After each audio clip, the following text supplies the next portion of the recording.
All right, welcome back, everybody. This is the Lucent Troupe, and we are the Lucent Troupe. Starting with on my top right, Uncle Dave or DJ Put it up, yeah! Huh. DJ Dave Darko, and moving over to King 81, aka Arsenal Beats. The one and only. And joining us again, right below me, Mutundo 83. The almighty one, the indomitable one, the unstoppable one, always the one. Did he say the abominable? The Matrix. Like, yeah. Uncle Dave, I like that hat, man. Thanks, man. I'm not even teasing, I do like that hat. Of course you do, man. It's cool. That's Uncle Dave podcast hat. Podcast hat. Yes. Only at Lucent Oak Studios. And lastly, G-flux The Great. Yay! The great one. G-flux The Great, the magnificent. All right. Once Today, again, guys. the incredible. Today, guys, we're going to be doing something a little different than some of our last podcasts. Today, we're going to be discussing movies to us that, or not to us, but movies that were considered underrated when they came out, or are still considered underrated. And we're going to go through each person's selection. Each of us selected a movie that we thought was underrated, or that the movie was considered underrated when it came out. And we're going to discuss the movies, and then we're each going to give our rating on whether or not, one, we're going to give our ratings on bulbs, like on stars or lucent bulbs, and two, we're going to say whether the movie deserves to be underrated, whether it's properly rated, or whether it's should be more highly rated. So we'll start with. Well, to make it fair, what I did was I arranged the movies by release date. So the first movie we'll do is the oldest movie, which is The Thing, directed by John Carpenter. And this movie was chosen by Mr. Mutundo 83.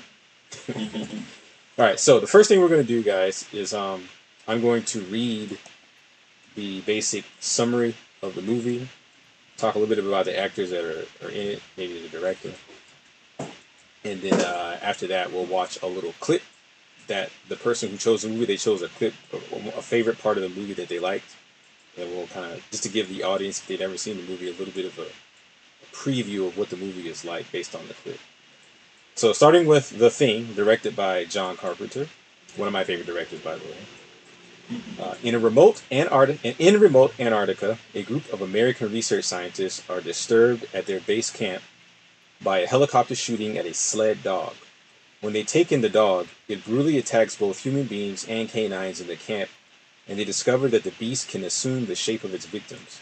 The resourceful helicopter pilot, Kurt Russell, one of my favorite actors, and the camp doctor, Richard Dessart, I guess that's his name, I don't know how to pronounce his last name, led the camp crew in a desperate, gory battle against a vicious creature before it picks them off one by one. And again, Kurt Russell is the star in the movie. He's played in some of my favorite movies like Big Trouble in Little China, Stargate. Some of the new movies he's in was, I think, the second Guardians of the Galaxy movie. He plays Ego, or Star-Lord's father. He plays in a lot of Quentin Tarantino movies. He's a good actor. He's a good, well-rounded actor. I always wanted to see him as Captain America when he was younger, but, they didn't make the Avengers movie until, 2012? He's an old man by then. In hindsight, his son did get to play American Agent. So That's right. His son played American Agent. Right.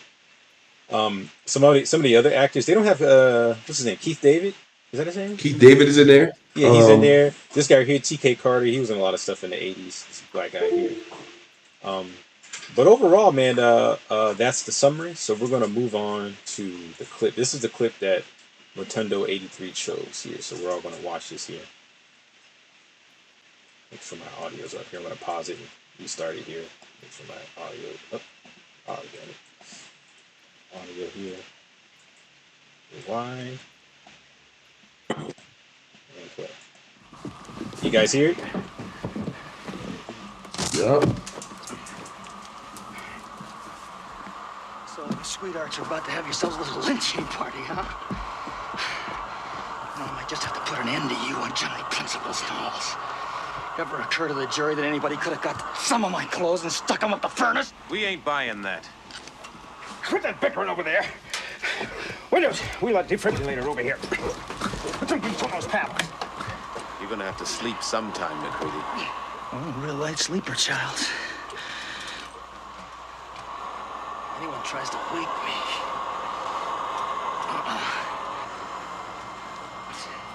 Clear!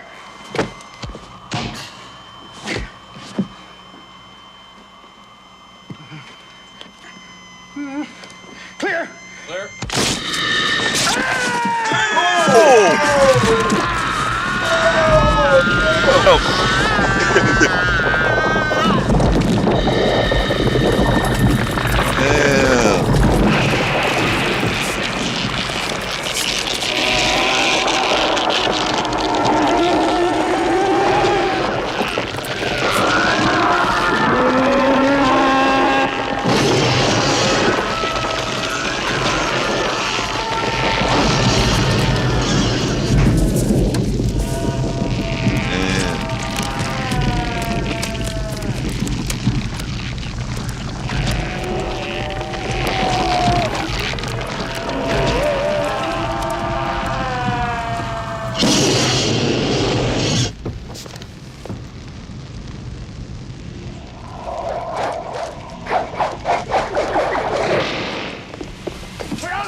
Hey, can y'all hear me?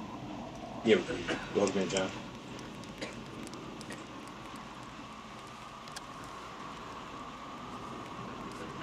I don't know. 'Cause there's no way to hear my voice.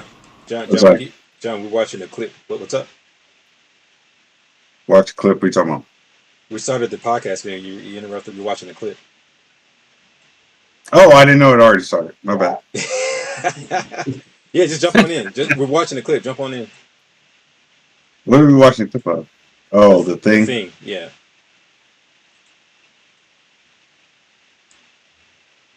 Are you going to share your camera? Oh. BIM. Oh.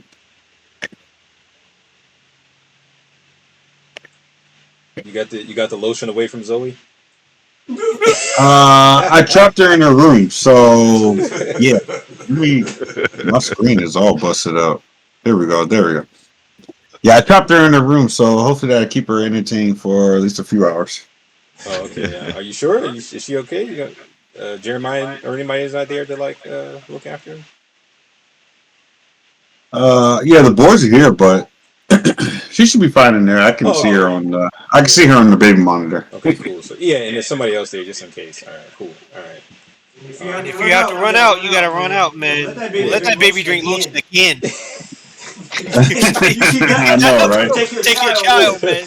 Listen here. After what I just had to clean up, I'd rather take the lotion than that mess that she just made. Because Oh, worry. No how it is. No how it is. Hey, let's not talk about that. I just ate a cough drop. All right. You said what? I just ate a cough drop. Don't tell us what she did. But John, just to recap, you're watching the clip of the thing. This is the clip that Demetrius. This is the movie that Demetrius chose. He chose a favorite clip from the movie, and it's the clip. Remember where the guy was doing the defibrillator thing on the man's body?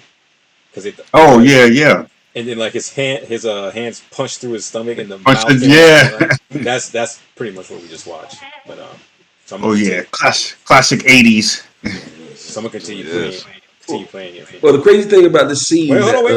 We're gonna let it. We'll talk about it. Let's finish it up. I'm gonna.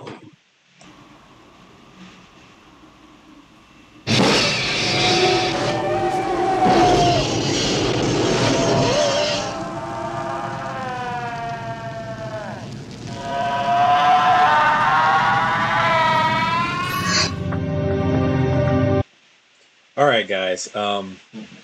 That was the clip that Demetrius chose just to give the audience, if you've never seen the movie and if you haven't seen the thing. Now, if there's some not some there's some Gen Z people watching this, you probably haven't seen it, because you guys' taste is horrible. But now you get to see, okay, what you're missing. This wasn't CG generated. This is practical effects here, okay. But anyway, I'm gonna move on to the next part. The next part is I'm going to read the critical reception, like how the movie was received when it first came out. Now, this is probably going to be the most reading that I do this entire podcast, because it's just that interesting how this movie was received when it came out. And I think it's worth reading really quick. All right, so the film received negative reviews on its release and hostility for its cynical, anti-authoritarian tone and graphic special effects. Some reviewers were dismissive of the film, calling it the quintessential moron movie of the 80s, instant junk, and a wretched success. Starlog's Alan Spencer called it a cold and sterile horror movie attempting to cash in on the genre audience against the optimism of E.T., the reassuring return of the Star Trek II, the technical perfection of Tron, and the sheer integrity of Blade Runner. The plot was criticized as boring and undermined by the special effects. The Los Angeles Times' Linda Gross said the thing was bereft, despairing, and nihilistic, and lacking in feeling, meaning the characters' deaths did not matter. Spencer said it featured sloppy continuity, lacked pacing, and was devoid of warmth of humanity. David Anson of Newsweek felt the film confused the use of effects with creating suspense, that it lacked drama by sacrificing everything for the altar of gore.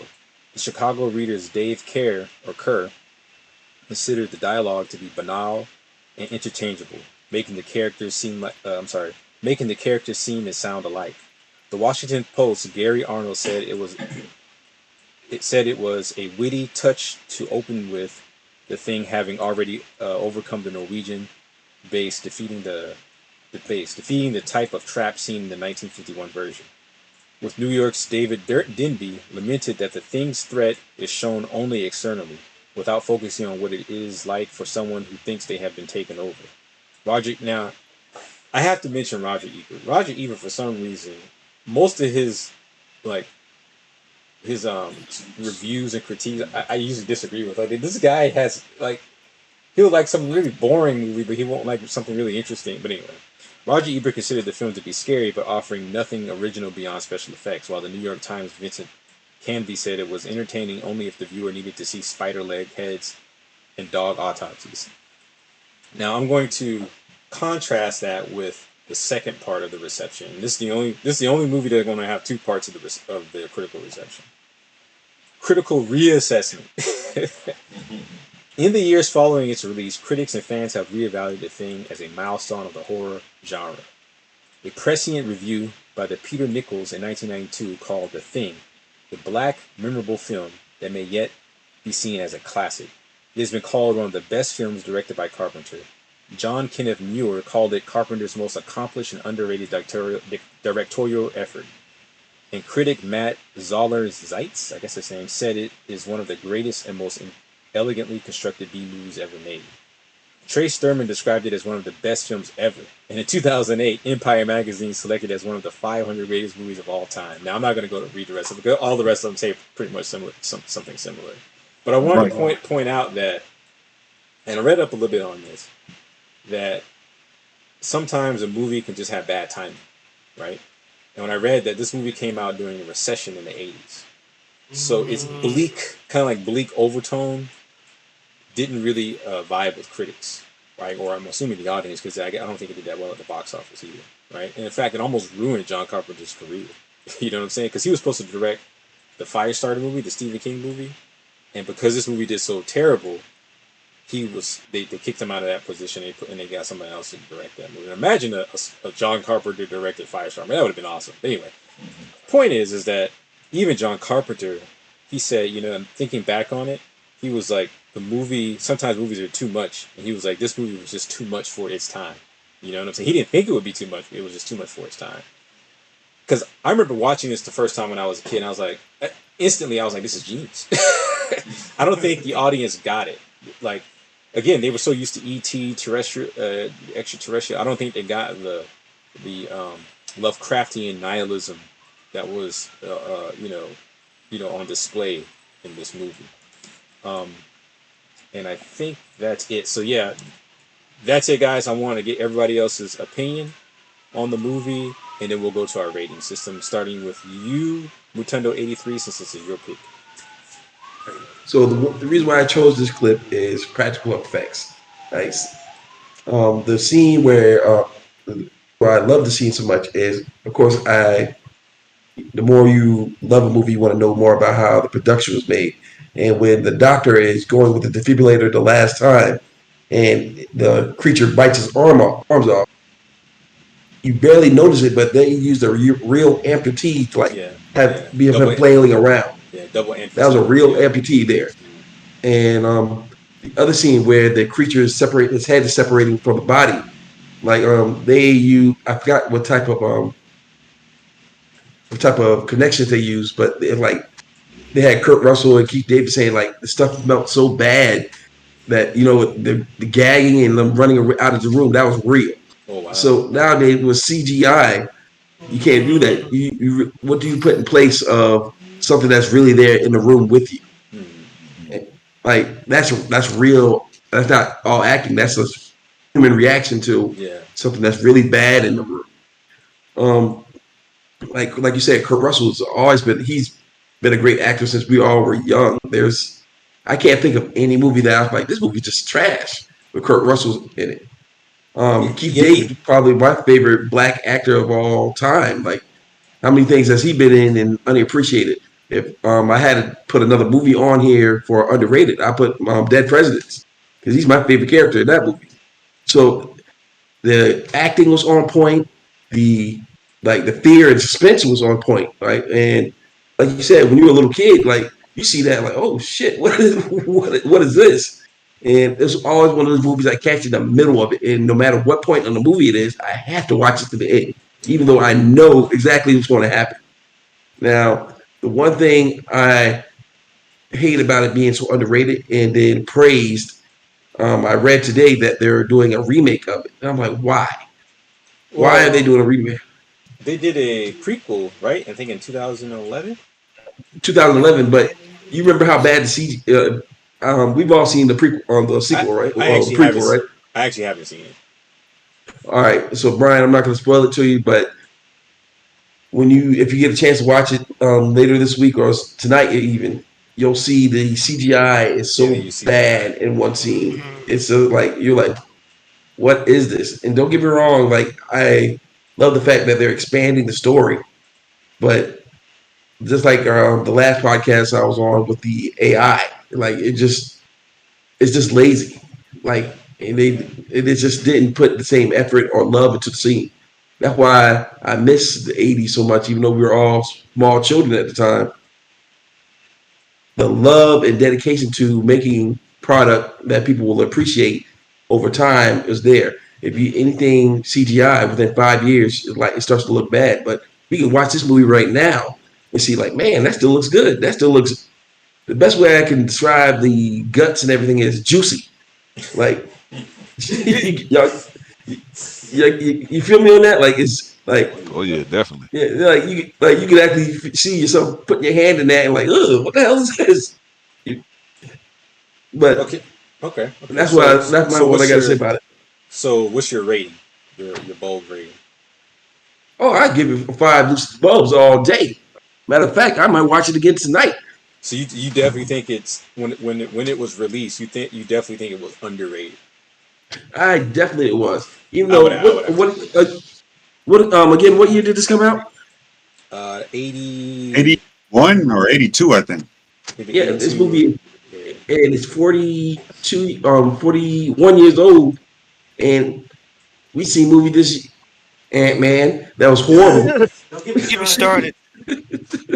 We see movies this year that can't even compete with this. Shameful. If this movie came out, today, I guarantee it will just kill in the box office.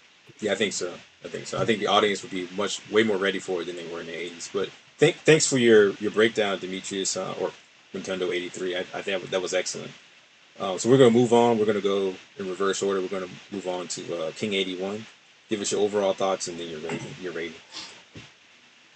Definitely got to say the practical effects and the sound and just the cuts in the scenes whenever it came time for the gory stuff, man.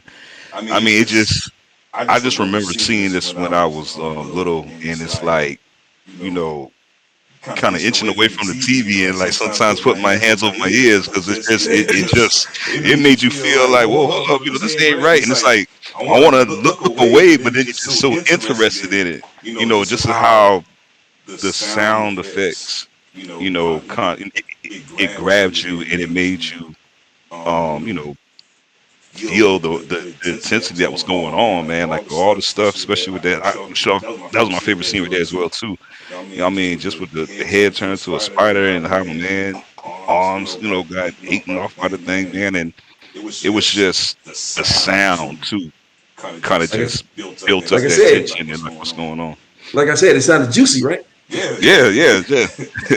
but no, I mean, kind of looking at it a little bit now. I mean, the acting is still on point there for me, but it's just some scenes. I guess it's just what was going on back then. Some of the lines that were said, but I mean, the gore and all that stuff really made up for that. I was like, yo, because even hearing it now, I'm like, oh man, I remember like that. And I just remember me just kind of turning away, but still wanting to look. And we'd be having nightmares. I mean, I would, have to go to the bathroom at nighttime. It just would be like, I'm just gonna hold it to the morning time, daylight, because I ain't walking out here. Not here now, man. But I'll give it 4 Lucent Bulbs.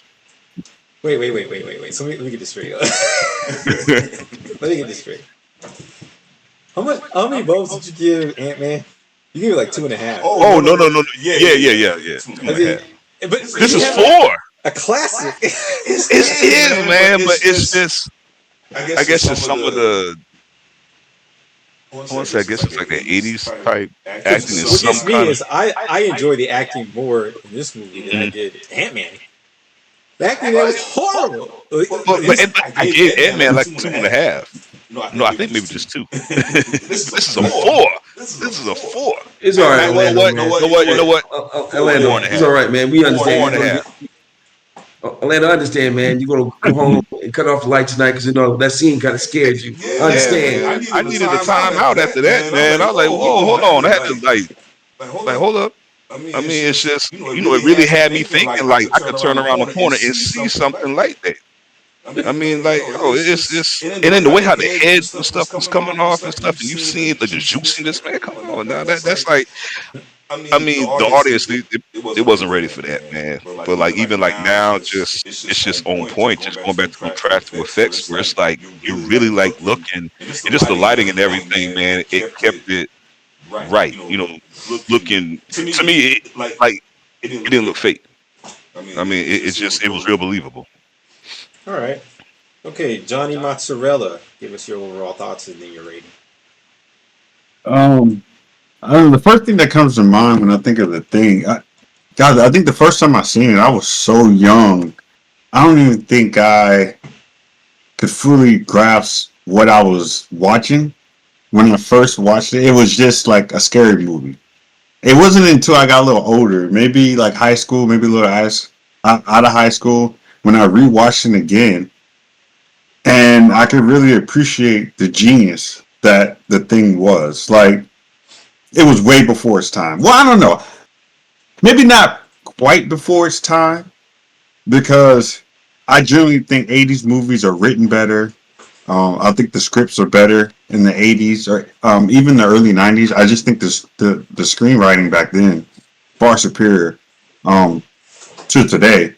And I mean, it kind of proves it. Like Ant-Man, I think kind of proves it. Like it's just not even a question. So I don't even think it's really ahead of its time.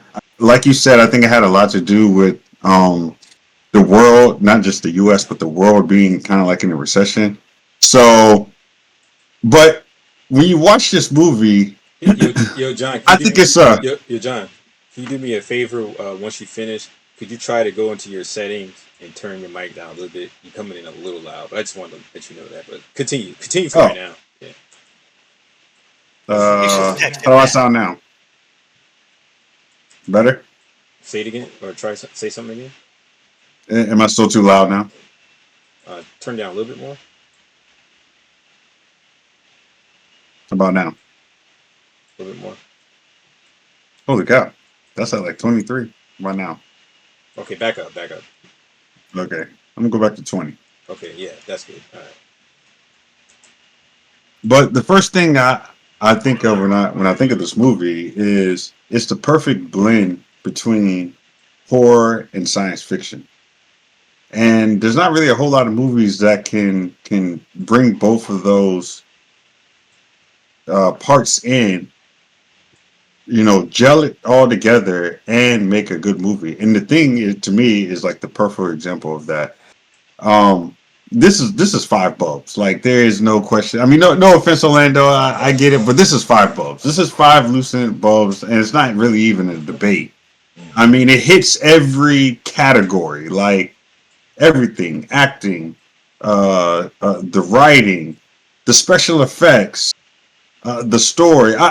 I know some of the reviews said that they thought that the story moved a little too quickly, but I actually didn't have a problem with the pacing. I thought it moved us right along at the right time. So I just totally disagree with everyone from that time period. It was a masterpiece, but it is good that they finally did come back around and be like, okay, well, hold up, yeah, we screwed this one up. Like this is definitely one of the greatest films ever made. But five lucent bulbs. All right. Okay, next we have DJ Dave Darko. Give us your take and your bulbs. As much as I like to disagree with you guys, I've got to give this movie its props, man. I'd liked it when it came out when I saw it as a kid, and then I rewatched it not long ago, and it's still on the level, man. When you said that this was a movie that was underrated, I was like, I thought this was a classic. I had no idea that it didn't do well when it came out, so definitely I would have to give this at least 4 bulbs. You're concerned about the characters and how they're going to get out of there. They put you in the situation where you watch the movie, you're scared. Like Demetrius said, if they redid this movie now in UCG, they could only go backwards. You can't improve on something like this. So I agree. I'll give it 4, at least. Okay. I think you and Orlando are giving it too low, man. I think this movie and Alien redefined the horror genres. And John talked about how perfectly melding science fiction and horror. I think movies like Alien and The Thing do it almost flawlessly. And I would have to say that when it comes to cinematography, that John Carpenter and whoever he gets to help him with the cinematography, whoever he hires as a cinematographer, man, they have an eye for it, because there's some shots in this movie, man. Like, I don't know if you guys noticed, but in the clip that Demetrius picked, right?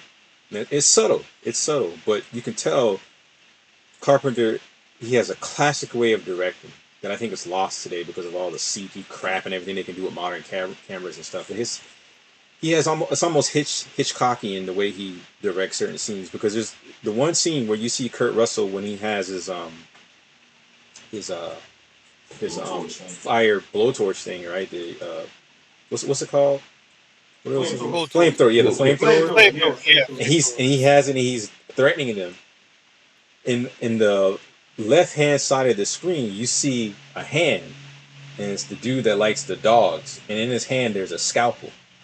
So he's setting up tension, not just with Kurt Russell threatening him and keeping him at bay with the flamethrower, but he's showing you without telling you, without putting it in the script, or without showing the man's face.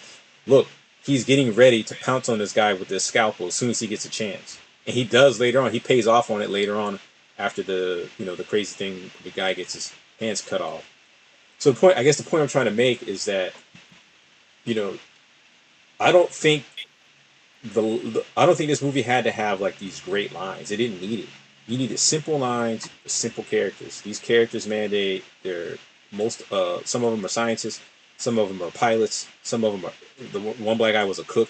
I don't even know what Childs did. Keith Davis' character. I don't know what his position was in the outpost in Alaska. But the point is that this movie was driven by mood and the overall story, and I think that's more important than having for this type of film.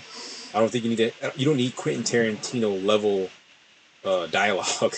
So when some of the critics are talking about it, they didn't get it. I don't think they understood what the film was. You know what I'm saying? Even the acting, King 81.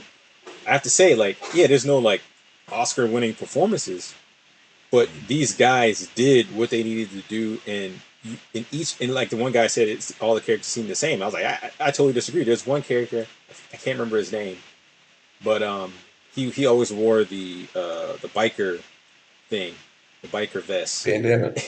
No, he wore a vest, the biker vest. I can't remember what his name was in the movie, but there's another character named Windows, right? And Windows is kind of like he's kind of like the scrawny, type of Weasley type of character.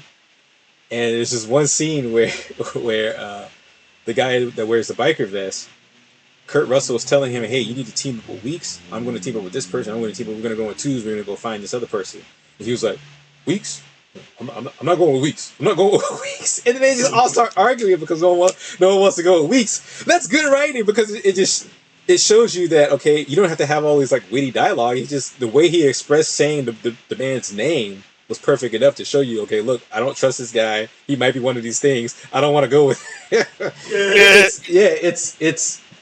It's a good, overall it's good, and I'm going to give my final rating so we can move on, because I could go on for days about this movie and the different things I like. But look, guys, there's only one other movie we gave a legendary rating, and John wasn't there for that podcast, and that was Spider-Man Into the Spider-Verse. I think this is 6 bulbs. This is a legendary. This is a classic. You can't. Whoa. You say how many? 6. Whoa. Is Boy. It is. Yeah, legendary. 6 is high. It's legendary. It is legendary. 6 is legendary level. DJ Dave Darko said it. You can't remake this movie. You can't remake it and make it better. There's only one scene in this entire movie when I rewatched it last night, and I watched it in HD, right? Only one scene in this movie that I don't think held up, and it was the scene where they went to go see the UFO stuck in the ice. And the only reason why it didn't hold up is because it was a matte painting. Now, matte paintings can still hold up in modern times, but because it was a matte painting done for the resolution of that it was going to be seen at that time, when you see it in HD, okay, I can see the paint strokes. You know what I'm saying? But even then, I still kind of liked it because it kind of gave it a classic B-movie type of feel. Yeah, it still worked. It's just, okay, I can tell it's a matte painting. That was the only thing that didn't hold up. But I think this is a legendary movie, guys. I don't think you get much better than this when it comes to true horror, true Lovecraftian horror, I should say. There's only one movie, only a few movies come close, and one of the movies is actually my pick for this show. But anyway, I'm going to move on. And I'm about to say, we would discuss that legendary rating later, because I still think Alien is up there with The Thing. But I would give Alien a legendary rating too. Oh, okay, well, gotta give Alien a legendary. Yeah, I would give it. I mean, again, I don't think you fight if you didn't. I don't think you can get much better than the first 2 Alien movies. All the other Alien movies after that suck. You know what I'm saying? And they were classics. They're classics in what they brought to the table. So anyway, let's move on to the next one. The next one is Explorers. Now, this movie came out, I think, in 84. Let's see. 85. It's 84, 85. Should be 85. It should say, 85. You're right. But this movie came out in 85. And this pick, it was chosen by King 81, and I'm going to read the basic summary of it. Young Ben Crandall, Ethan Hawke, we all know Ethan Hawke, he's in Training Day and a whole bunch of movies, spends his free time watching sci-fi films, playing video games, and reading comic books. Surprisingly, his affinity for all things fantastical yields a real result when he has a vivid dream about technology. The science-loving friend Wolfgang Muller, River Phoenix, and we all know who River Phoenix is. He died relatively young. In fact, I think Walking Phoenix is his brother, right? Yep. If I'm not mistaken. Which is funny because like it's like River Phoenix got all the looks. Walking Phoenix looks like, I don't know. I've never particularly cared for Walking Phoenix's performances. Everyone talks about how he's this great thespian. Every time I see him, I just think he's mediocre. But that's just me. See, Wolfgang Muller, River Phoenix manages to create a working spacecraft. Joined by their buddy Darren Woods, Jason Preston, the boys take off into outer space and encounter some very odd extraterrestrial life. Alright, now next we're going to watch King 81's clip of the movie to give the audience a little feel. Oh, before that, let's talk a little bit about some of the... Dick Miller's in this movie, and I forgot he was in this movie. He was in a lot of movies in the 80s. He just has one of those classic looks to him. But he was in the Gremlins and a few other things from the 80s and early 90s. Anyway, let's go to the clip here.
Permission slips. Let me just remind you, they have to be in by Wednesday.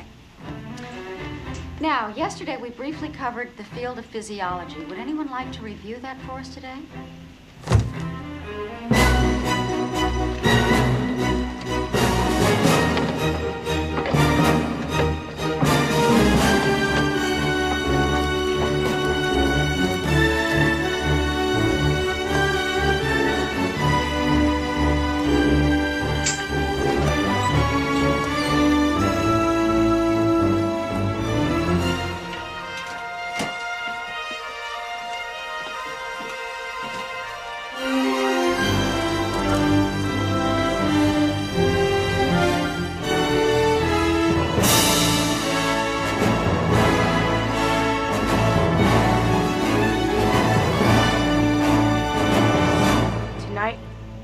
We launch. All right.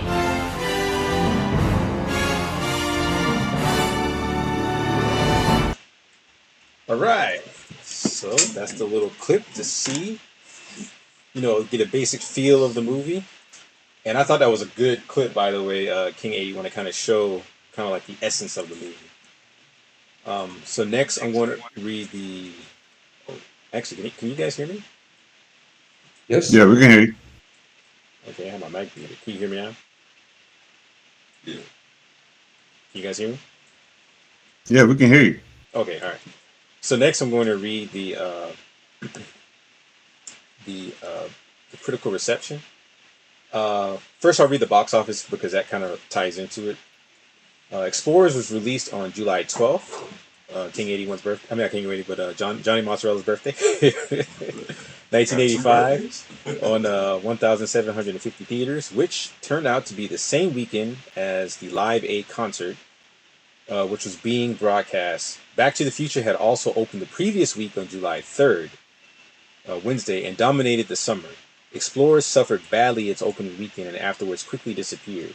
By the end of its run in theaters, it earned $9,873,000.44.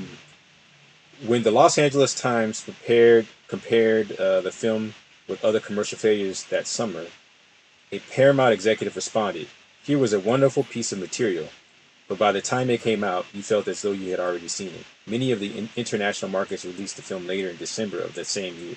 Critical reception. Um, the film fared better in video rentals and cable broadcasters and garnered positive reviews from critics. Kevin Thomas of the Los Angeles Times said Explorers itself is a bubble thin, but it glides by gracefully on the charm of its three young heroes and their vividly envisioned adventure in space. Of all the Spielberg-inspired fantasy films afoot at the moment, Explorers is by far the most eccentric. It's charmingly odd at some moments, just plain goofy at others, said Janet Maisling in her review of the New York Times. The film holds a 72% rating on Rotten Tomatoes based on 29 reviews, and an average rating of 5.9 out of 10. The site's consensus status, with a terrific young cast, including Ethan Hawke with River Phoenix, and some typically energetic work from director Joe Dante, Explorers soars past its 80s kiddie flick competitors with wit, good-looking effects, and tons of charm. Metacritic gave the film a score of 58 based on 14 reviews, indicating mixed or average reviews. Over time, Explorers has gained a cult following among fans of Dante's work, as well as science fiction fans and those who feel it's an overall family-friendly film. All right, so King81, since it's your pick, please give us your overall thoughts of the film, why you think it's underrated, and then we'll end with your rating. Okay. I picked the film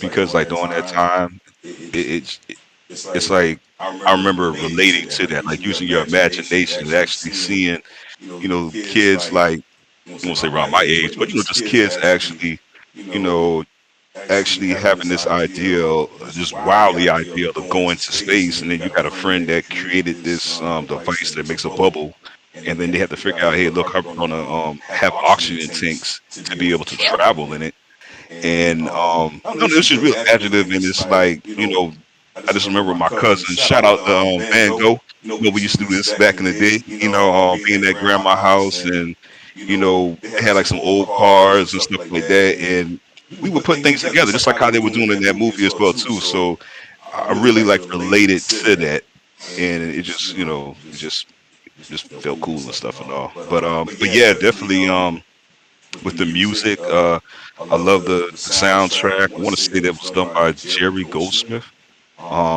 Forgive me if that's not right, but I think that's who the person is on it. But yeah, definitely a catchy score. And just how the kids, and like they were saying, the kids really, the movie did really ride on the kids and how like they were acting, and they helped. It was goofy at times, but it was just so interesting how they did it. But the special effects too was very good. I really enjoyed that. And one of the things that I didn't enjoy, I felt like the movie at the end was cut short, and then like finding out later on, that they had to cut pieces of it, and even the director, this wasn't the intended vision that he actually had for some of the scenes and things like that. So it threw it off, but I still enjoyed it. I just, it's just at the end, I just don't. It's just, it seems like you should be getting more to find out what happened instead of just the way how it ended. I was like, oh man, you want to see more what's happening, and then you just basically find out, spoiler alert, that these aliens that actually took them while it was flying, it took them to their ship, and you up there thinking that these aliens are just, out to do something wise, and they're just kids. You find out that these aliens are actually kids that took their parents, and this right here is wacky, took their parents' spaceship and basically was just joyriding, and then they get caught, and then it's so crazy at the end where it's like when the dad finds them, and he sees like his daughter alien talking to this, these kids and stuff like that, and he's just going off like blah blah blah blah blah. You can understand the word he's saying, but then one of the kids was like, "Nah, that's their parents because they can see how they're acting," and it was just like I forgot what the saying was, but the kid said something. And then I just remember the dad alien said, "Oh," and then like you can see the hand just come straight at it, and then it's like they threw the spaceship out of the when they threw the Earth, the kid's spaceship back to the Earth, and I mean it just felt rushed after that, and then the kids go back to the school, and then it's like it just goes off, and I was like, it just felt like I never really liked the ending of it, but then I found it later on. The director, he didn't intend for it to end like that, so. But still, all in all, I still enjoyed it. It's just one of my childhood movies that are related. Just having imagination and being able to go out there and just put things together from around and have some imagine doing this stuff. I mean, they had me think, oh yeah, we could come up with something like that. My uncles and they had these old computers and stuff, and we messing around with stuff and all. So, it's just all in fun, but. I would say we have to give the movie. I say a 4. And like I said, it's all because how the end and nothing against the director on this. I just know how production is sometimes, but it's an enjoyable movie, and I really felt like it was underrated, especially at the time. It's a bad time when it came out. So, but other than that, it's still enjoyable to watch today. I mean, you really get to see the '80s effects and just how things look. I mean, it's just one of those '80s movies you can enjoy. All right, okay. So you gave this 4, but you gave. Well, I said 4.5. 4.5. Okay. I don't know. Did get the other half of the So we're gonna move to Rotundo 83. Give us your overall thoughts and then your final rating. Never seen this movie. So you had one job. You had one job, Rotundo 83. One job in 2 weeks. You know what? To prepare for this podcast. Hold on. I have never seen this movie, so I'm gonna reserve judgment until I watch it tonight. Next week's podcast. Hey, I have 3 jobs. I have 3 jobs. So shut up. All right, we're gonna move. Hey, Demetri, you gotta make sure you put something in the comment, man. Once we release this, you gotta put your review in the comment. I definitely will. Thank you, Orlando. All right, we're going to move to Johnny Mozzarella since Rotundo 83 came ill prepared. Go easy on it, John. Go easy, man. Go easy. I'm telling you, man. You gotta let it marinate on you. Don't just go off of that scene. You gotta see the whole thing wise. But Listen here, man. The Explorers. I've been trying to front. It took me about 3 or 4 times for me to finally get through the movie. I fell asleep on it, I think, twice. Matter of fact, me and Jesse fell asleep on it twice. But that might be a combination of lack of sleep. But when I finally did get through it, one of the things I noticed was, I think even one of the critics said it that you was just reading. It started off so strong. Like I really thought it started off strong, and I was excited up until they met the aliens. The movie just goes downhill after that. I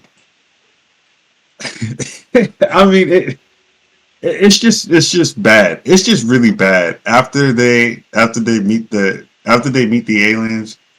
It just went into straight up corny mode, and I was just like, okay, I think I'm done with this. The only thing I really liked about the aliens was because I was watching, not watching, but I was reading up on it, and I liked how they, because it's the classic effects or whatever. So they were showing like old footage of them painting like the aliens' eyes and like all the little things that are on them. That part was cool. From an artistic standpoint, I can appreciate that because a lot of time and effort went into making them look the way they look. They look like disgusting. What are those? Huh? The sound effects.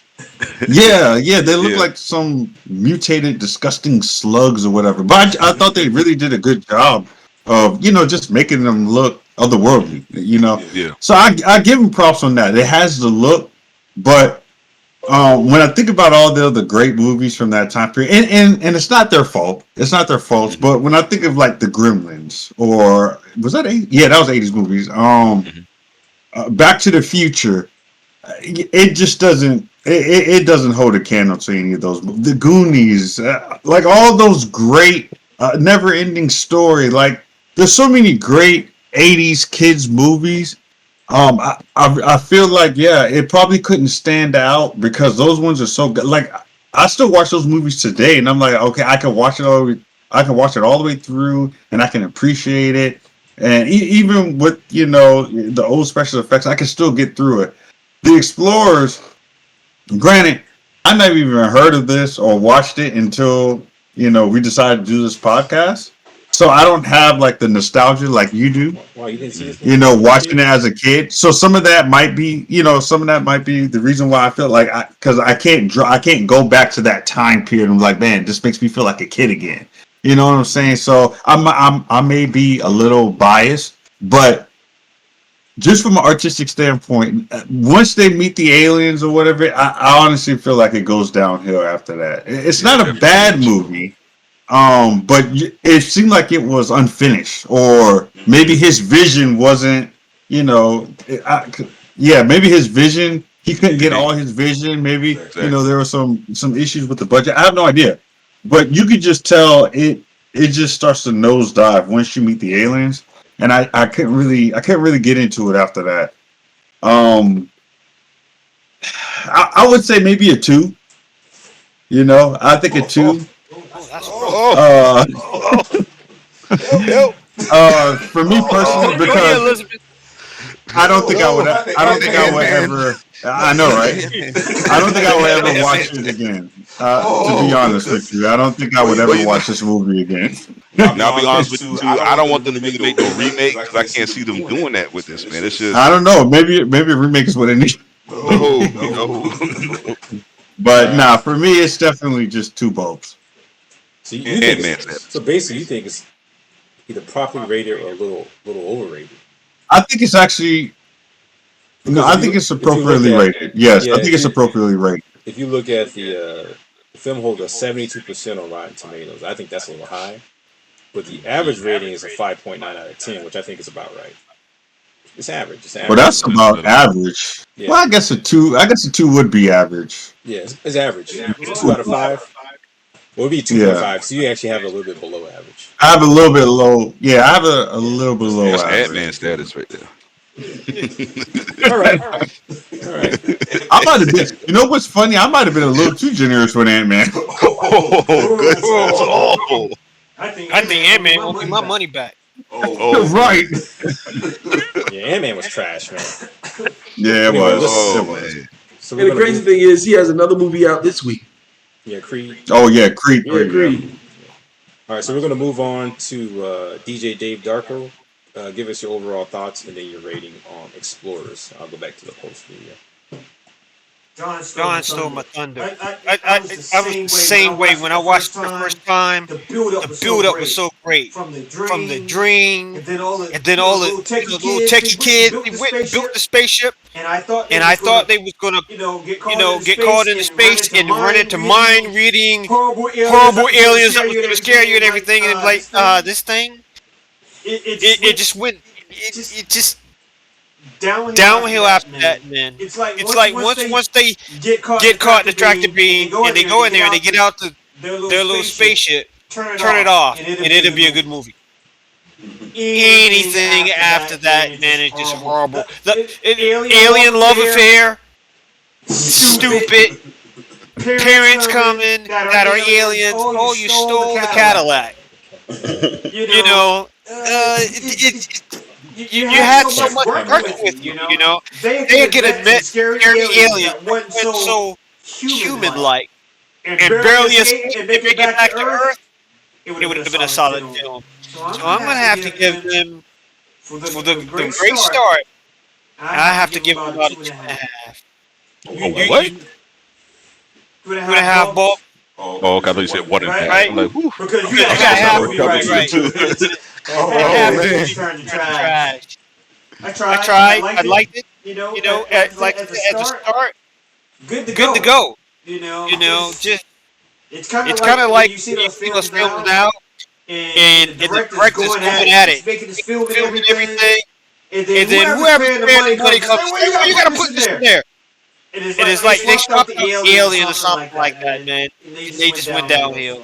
I'm sorry. You So, know, so you gave it about an I know average Brian's. rating, too. I know Brian's still trying to put give me the same points for not seeing it, but from the little clip that I saw, it reminds me of Flight of the Navigator. And I like that movie, but Yeah. I don't have the same connection with this movie. Can you guys hear me? Yeah. Okay, I just want to make sure. Yeah, I agree. I think Flight of Navigator does something similar, but is a better movie. I think John and Uncle Dave pretty much have summed up my thoughts on this movie. I rewatched it a couple of days ago. And I'm surprised you didn't see it when you were kids, John, but I did. I do remember seeing it as a kid, but I couldn't remember it, so I rewatched it. And I will say, here's what I like. I like the purity of it. I liked that the kids seemed like kids. They weren't too innocent, but they weren't too grown. You know what I'm saying? I like the fact that they were like geeks who were interested in science and space and wanted to explore. I think that's missing in our kids these days. Like, our kids don't even go outside and play anymore. So I like that aspect of it. There's a good nature to it that I enjoyed. I like the dreamy kind of quality to it. Like in the one clip that Orlando shared with us, it had like a lens flare on it. Once they finished making it and stuff like that, I thought that was cool. Overall, though, I thought some of the writing was a little lackluster. Overall, though, I just think that this movie just doesn't reach the heights of movies that did similar things at the same time. And John kind of, said that too. And I think that's true. One thing I will push back on you guys is that I like the aliens. Maybe the abrupt nature of how it ended, I think King 81 is right about that. But the fact that they find other aliens and they realize that they're kids, I thought that was fun. I thought that was interesting. And it's a kid's movie, so I'm not expecting them to be some horrible aliens that are trying to eat them or something like that. But I liked the design of them. I thought they were funny. The alien human love thing, that was kind of weird. I agree on that. DJ Dave Darko. Yeah, I didn't like that. Yeah. Sent them home real quick. And the whole movie. But overall, I just think it's an average film. I think this movie, when it comes to the tomato rating, it's probably above average, quite above average. 72%, I think, is more of a... Well, I think 50% you get a splat. You don't get a tomato, right? I think you got to give above 50%. I don't think it's a splat. I think it's okay. It's an okay movie. I think it's an average movie. I think it's rated properly. So if I had to give it a rating, I would say a 2.5. 2.5 out of 5. I think it's an average flick. I don't think it, reached any new heights. Some of the Tron-like 3D special effects, it had some early, CGI in it. I thought was kind of, it was like, I do like how they did the clouds though. Like when they were flying, the way they did the clouds was really good. I just didn't like some of the 3D stuff. Oh, you talking about in the beginning, or you talking about once they started flying? Well, the clouds are both in the beginning and the end. Because in the beginning they're not flying, but at the end they are flying through. But the way they did the clouds, I thought it looked really surrealistic looking. I just didn't like the 3D Tron effects. I don't think it held up. Wasn't that like the thing in the computer, like a little navigating thing? Yeah, I don't think it quite held up. When y'all watched the movie, did y'all watch it at 720 or did y'all watch it at like 4K or 1080p or whatever? Mine was HD 1080p. Yeah, I watched it on the 4K TV and I instantly didn't like it. I actually went downstairs and watched it because the quality isn't as good, and I watched it at 720 and I enjoyed it better. It's like when you're watching it on the crystal 4K TV, it's too clean. And I think it does 80s movies a disservice because doesn't have the grain. You know, like I want to see the grittiness and the grain. To me, it feels more like a movie. VHS. But especially an '80s movie, like I don't need to see everything nice and clean, you know, and clear, because the special effects really look kind of cheesy when you're watching it with all those pixels or whatever. But I don't know. That's just me. Yeah. So we're gonna move on. Sorry, King Eddie. But I will say it's okay. It didn't get like a bad rating. It's just I think it's properly rated. I don't think it. If you had to compare it to other movies of the time that were kids movies, I think they're better movies. Yeah. But John and Uncle Dave gave me the Ant-Man. Oh, well, you know what? So bad to meet you, man. You can save us, man. Make sure you put your comment in the comment section below when when it comes out on the channel. I definitely will, but I rarely just. All right, I hate to do this. I rarely agree totally with Brian on a movie. Like, there's been a few movies that we just totally like are on point with, but from what I've seen in this, agree or disagree. Like there's only one movie I totally disagree with you on, and that's Spider-Man 3. For some reason, you love that movie, and I hate that. I thought Spider-Man 3. I don't think it was bad. I don't love it, but I think Spider-Man 2 was better. I think Spider-Man 1 was better, but I don't think Spider-Man 3 was like this horrible travesty that everyone tried to make it out to be. I tell you what, Spider-Man 3 is better than Dark Knight Rises. Oh God, yeah. Dark Knight Rises. But that was a mess, though. That movie sucked, dude. But anyway, yeah. I mean, I'm gonna try.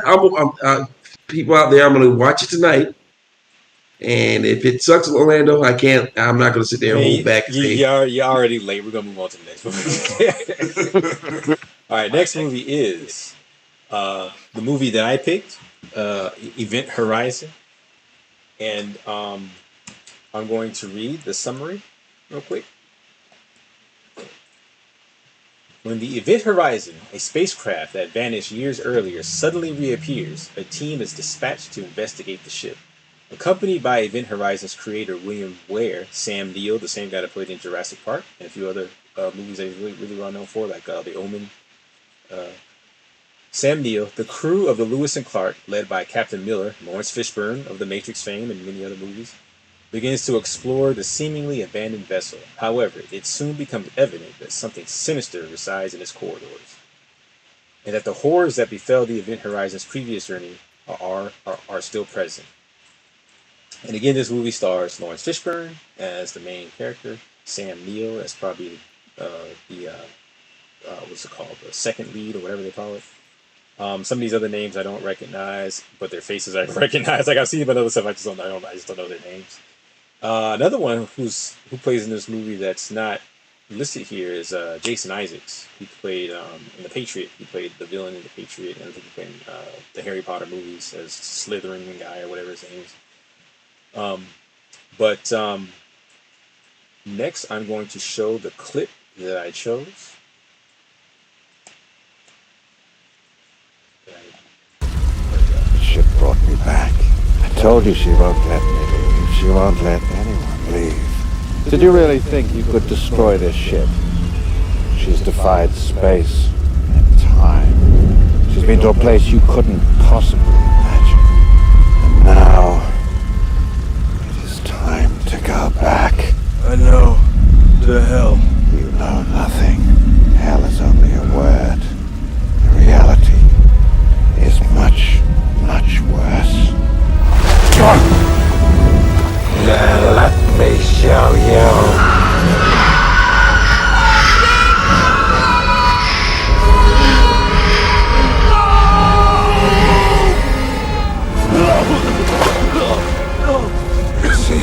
No, they're not dead. They're not dead. Not yet.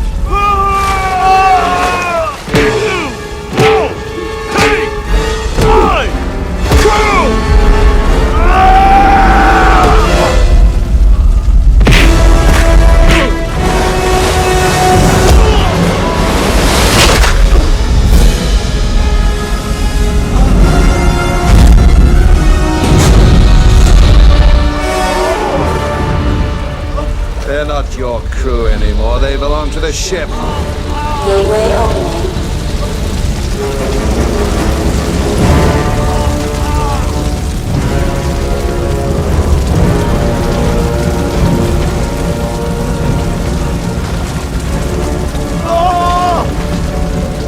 Take me.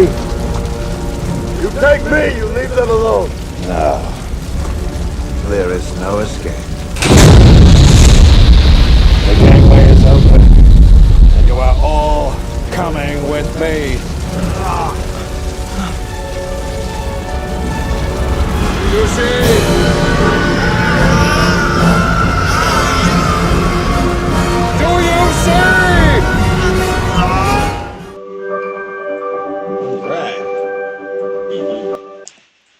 Okay, now that should give the audience a little bit of a feel of this type of movie. It has some the Thing, John Carpenter type of vibes to it. But next I'm going to read the critical reception. All right. On the review aggregator on Rotten Tomatoes, Event Horizon holds an approval rating of 32% based on 87 reviews, and the average rating is a 5 out of 10.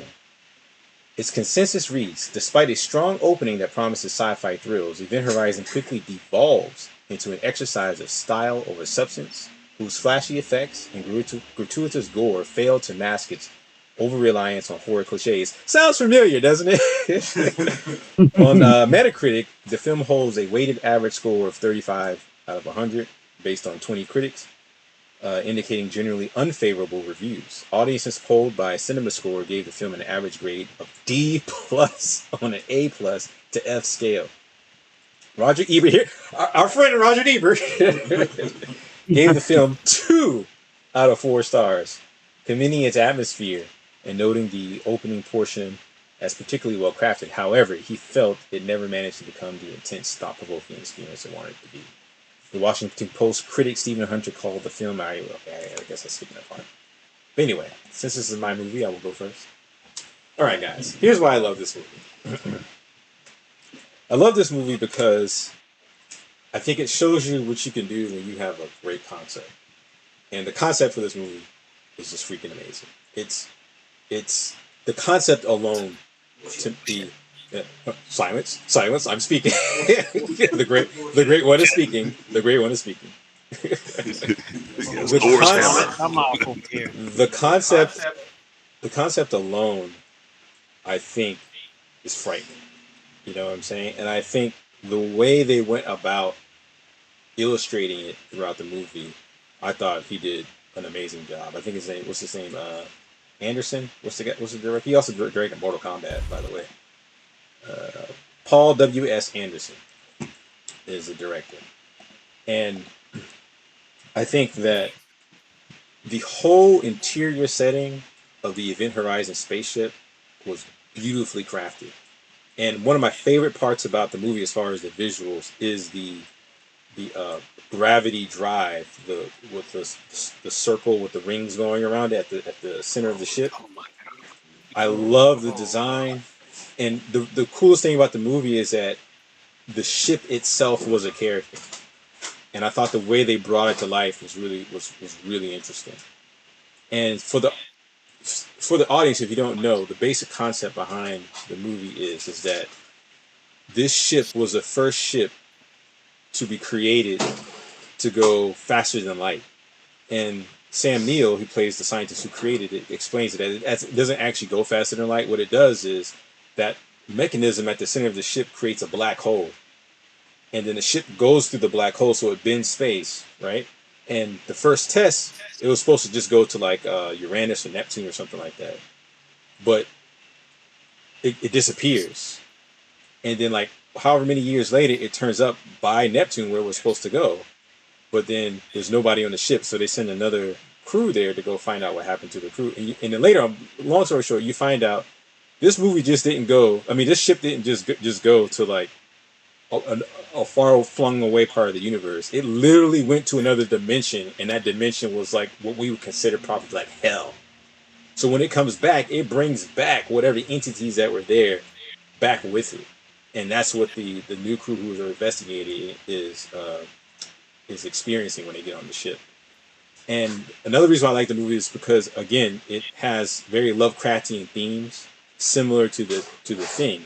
In fact, while watching, I was like, man, this reminds me a lot of a Carpenter film, a John Carpenter film. And again, great acting. One of my favorite things about the movie is the main character, Laurence Fishburne, the black guy. I remember when me and John were kids, we were always like, if we were in a horror movie, if we're going to die, we're going to at least try to punch the thing that's trying to kill us. And that's what he did. He's like, look, we're going to die. I'm going to try something. And that's what he does. Yeah, and that's what he does. You know what I'm saying? He goes out like a Jeep. You know what I'm saying? But I love the underlying. Hey, put your sign down. I love the underlying dread that this movie creates, and I don't think, in a similar way that The Thing, I don't think people quite understood it when it came out. I think this movie also, I don't think people quite understood the full depths of it when it came out. You know what I'm saying? And I don't think it has the same level of classic effects as The Thing, but I think as far as conceptually and the overall amount of dread that, I mean, because remember at the end of The Thing where you just see Kurt Russell and Keith David after they've blown up the thing, the facilities that they were in, and they're just sitting there waiting for the fire to go out, because when the fire goes out, they know they're going to die because there's no one coming. It's too cold to exist there. Same thing with this movie. It's like by the end, you don't really know you don't know if these people are still trapped on this ship or if they got out. It's because the way it ends is like the doors of the ship close as people come in to rescue them. So I loved it. I thought it was. I loved it from the first time I saw it, and I still love it now. It's one of the few movies I go back and I rewatch as far as being as far as a horror movie. So my rating, I don't think it quite reaches legendary status. I don't think it's as good as The Thing, but it's damn good. I give it 5 Lucent bulbs. 5. Eat that, DJ Dave. So next we're gonna go to King 81, and we're gonna work our way around. All right, cool. Let me down. Yeah, I enjoyed it. I remember the movie back in the day and all like that. I really liked the storyline. It was interesting, and also like the fact too that, like what you were saying, the ship is like a character of it. It's just, I love those endings too, where it's like, it's like, oh no, it's like, like a new crew is going on there to try to sit there and investigate, but you already know what's going to happen. It's like starting all over again. You know what I'm saying? And it was just interesting, man. To me, I always felt like the ship kind of reminded me of like a Klingon. Yeah, it has that shape to it. It's that same, yeah. When you research it, they actually when you look at the inside of it, they designed it to make it similar to like cathedrals, almost like a church. You see some of the arches and stuff inside of it. I mean, it's even shaped kind of like a cross. Oh, I got you. Oh yeah, that's good. But yeah. I enjoy the acting, suspenseful, wise, just special effects. But too, it reminded me of The Thing. Not to mention it, I've been seeing just those cuts and those scenes like that. It seems like it's more updated wise. From back in the '80s type. So it gave that vibe as well too. But I really want to say the storyline. I'm always interested in stories like when they go like back in time or in space and come back, and it's just always interesting me. So with this one, I definitely give it a 4. All right, move on to Mutundo 83, and well done, King 81. Well done. All right, Mutundo, what's your overall thoughts? We watched this movie when last time me and you hung out, because you were showing me the clips of it, and I'm like, I remember this movie. Once again, Laurence Fishburne hit it out the park. I've always liked Sam Neill's acting ever since I first saw him in Jurassic Park. The only problem I had with this movie, it came in that time period where everybody had a space drama or a space horror. Because I think, what's that movie? I think the Deep Sea movie at the time came out at the time, and that's not a space. And they had space horror. No, they had a bunch of movies with this similar premise. That's what I'm trying to say. Name one. Name one. But are you challenging me, Brian? Yeah, I am challenged. You've been challenged. What's the name of that movie? It had a lady in it. The Fifth Element. Fifth Element. No, Yeah, I it think wasn't the Fifth Element. right. No, it was the Fifth Element. Fifth Element It is was a species. Fifth Element is Well, you have Arrival. I think it was no, not Arrival. What's the lady? maybe Sphere, Where not the Fifth Element. Spears. That's it. Starship Spears. Troopers. Oh, Spears. Spears. Because that came out at the same time too. Yeah. But by far this one was the best. I mean, this one actually kept my attention as of the other ones. They petered off until they got to the end, and then when they got to the climax movie, it was like, oh well, it's like okay, the creature. But as for this movie, man, Sam Neill was just honestly scary in it. He wasn't menacing, and like most movies, the villain makes the movie. And Laurence Fishburne, as great as he is, he got his ass whooped in this movie. Yeah, he did try to fight though. One thing I did like about Laurence Fishburne too is he was no nonsense. Once he kind of figured out what was going on, he was like relieving this shit, and I'm gonna send attack missiles at it. Matter of fact, it's not the exact same premise, but when John said Fifth Element, it reminded me of something like Lost in Space came out around the same time as this movie. And Gary Oldman was in Fifth Element and Lost in Space. Neither one of those movies are horror movies, though. Neither one are horror movies. I know they're not horror movies, but like Lost in Space had the same, a similar premise. They had a black speed engine. They got off course, and they had to deal with all this calamity in the background. This movie, they didn't get off course, but they brought something back. So they had to deal with calamity that they brought back. So it's a similar premise. One's not a horror movie and one's an adventure movie. When did Lost this movie right to me was a perfect blend of adventure, suspense, and horror to me. That's what I'm trying to say. When did Lost in Space come out? I'm curious. It was late 90s, I think. And this came out 99, I think. Yeah, I think this came out in 97, right? 97, yeah. 2006. No, that's a streaming. It doesn't have listed where it came out in theaters. It's supposed to have a list. I guess that's a typo on their part. It came out in 97. 97, yeah. I knew it was closer to the mid 90s. I remember this movie actually has some groundbreaking effects with how they filmed going in and out of the spaceship scene. People hadn't done certain things like that before. It has some dated CG. And matter of fact, they talked about that. They were like, while they're floating in the air, or not air, in the the zero gravity, they decided not to do that throughout the entire movie because it would just be too technically expensive and too technically challenging. So they had one little scene, and after that, they turn on the gravity so they can walk around. So what's your final rating? Nintendo 8. 4. 4, okay. I give it 4 balls. Yeah, good. So you think it's above average, all right? Or you think it's underrated?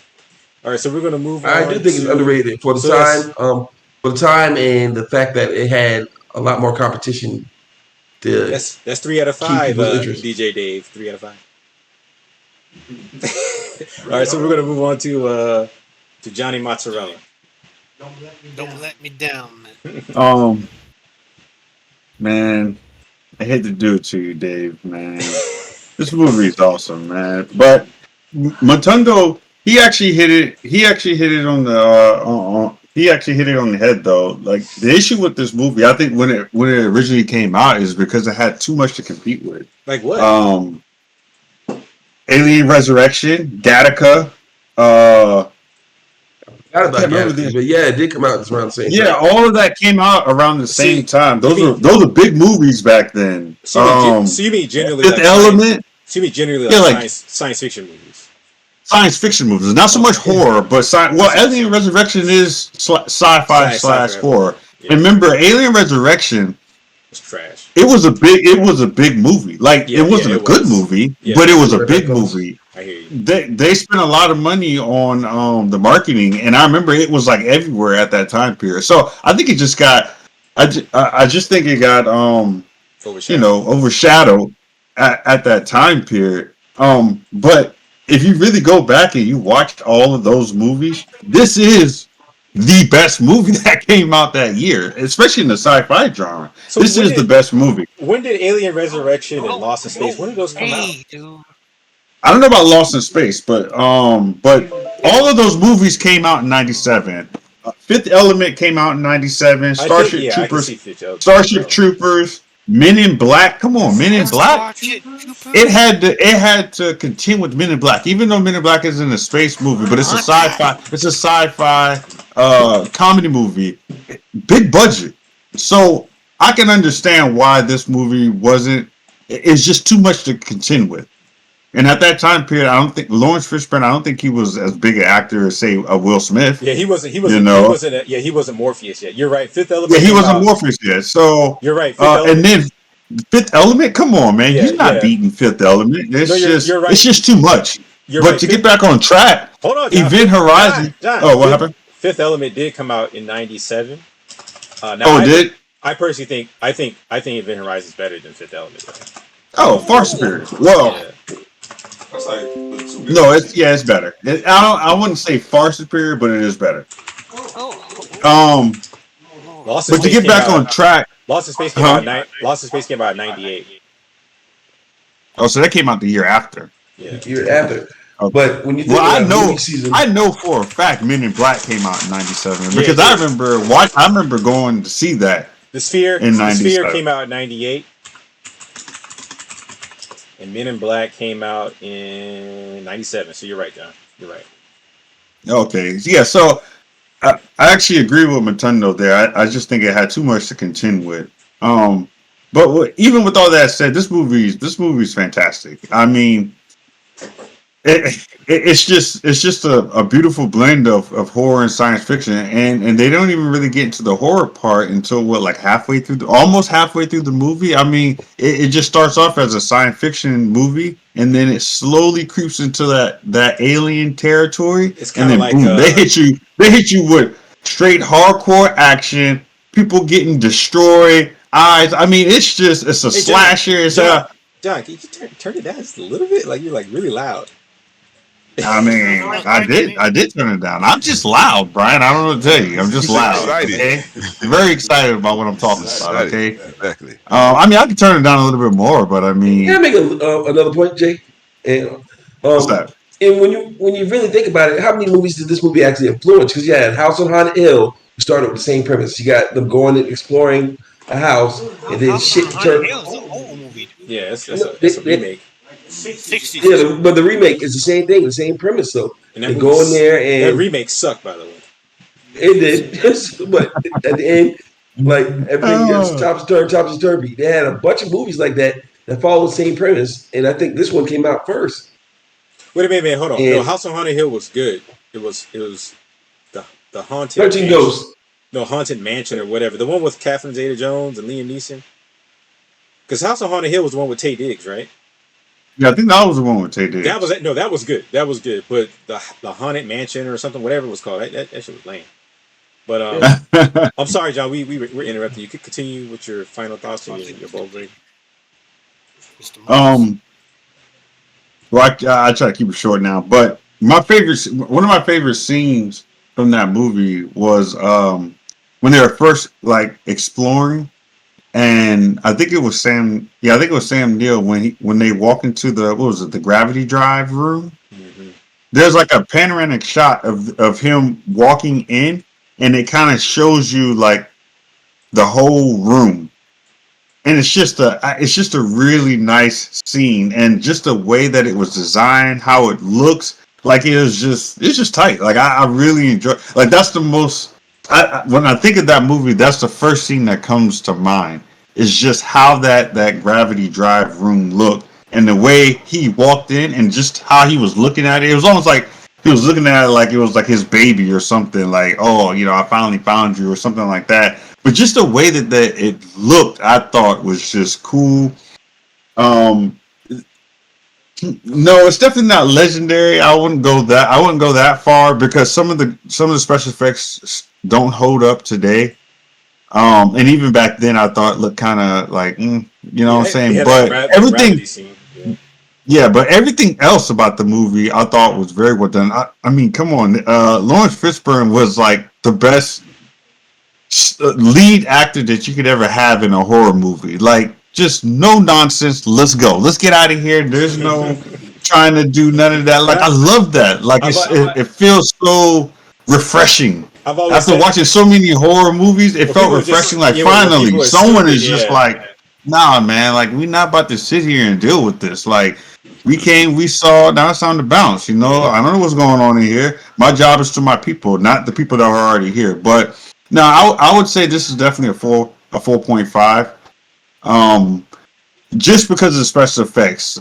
It's one of those things where I want them to do a remake of this movie just so I can get new special effects, but I feel like they would screw it up, so just leave it alone. That's interesting because I think the only time the special effects don't really work is that first scene where you're seeing things flying around because of the zero G. But everything else, man, like when that portal was opening up, it looked amazing. Yeah, it looked good. Yeah, it did look Extremely good. well designed. I just thought it was awesome looking, and a lot of the stuff was practical. Like all the gore and stuff was practical effects. So I think special effects wise, it kind of holds, except for that one scene. You know what I'm saying? One other thing. It could be.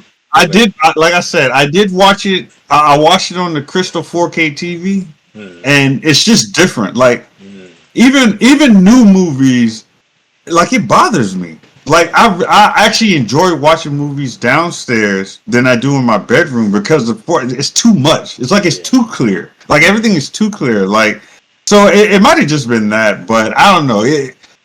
When you watch it on that resolution, you can definitely see the issues with the special effects. I think that also I wanted to say that this is pre Morpheus. Laurence Fishburne.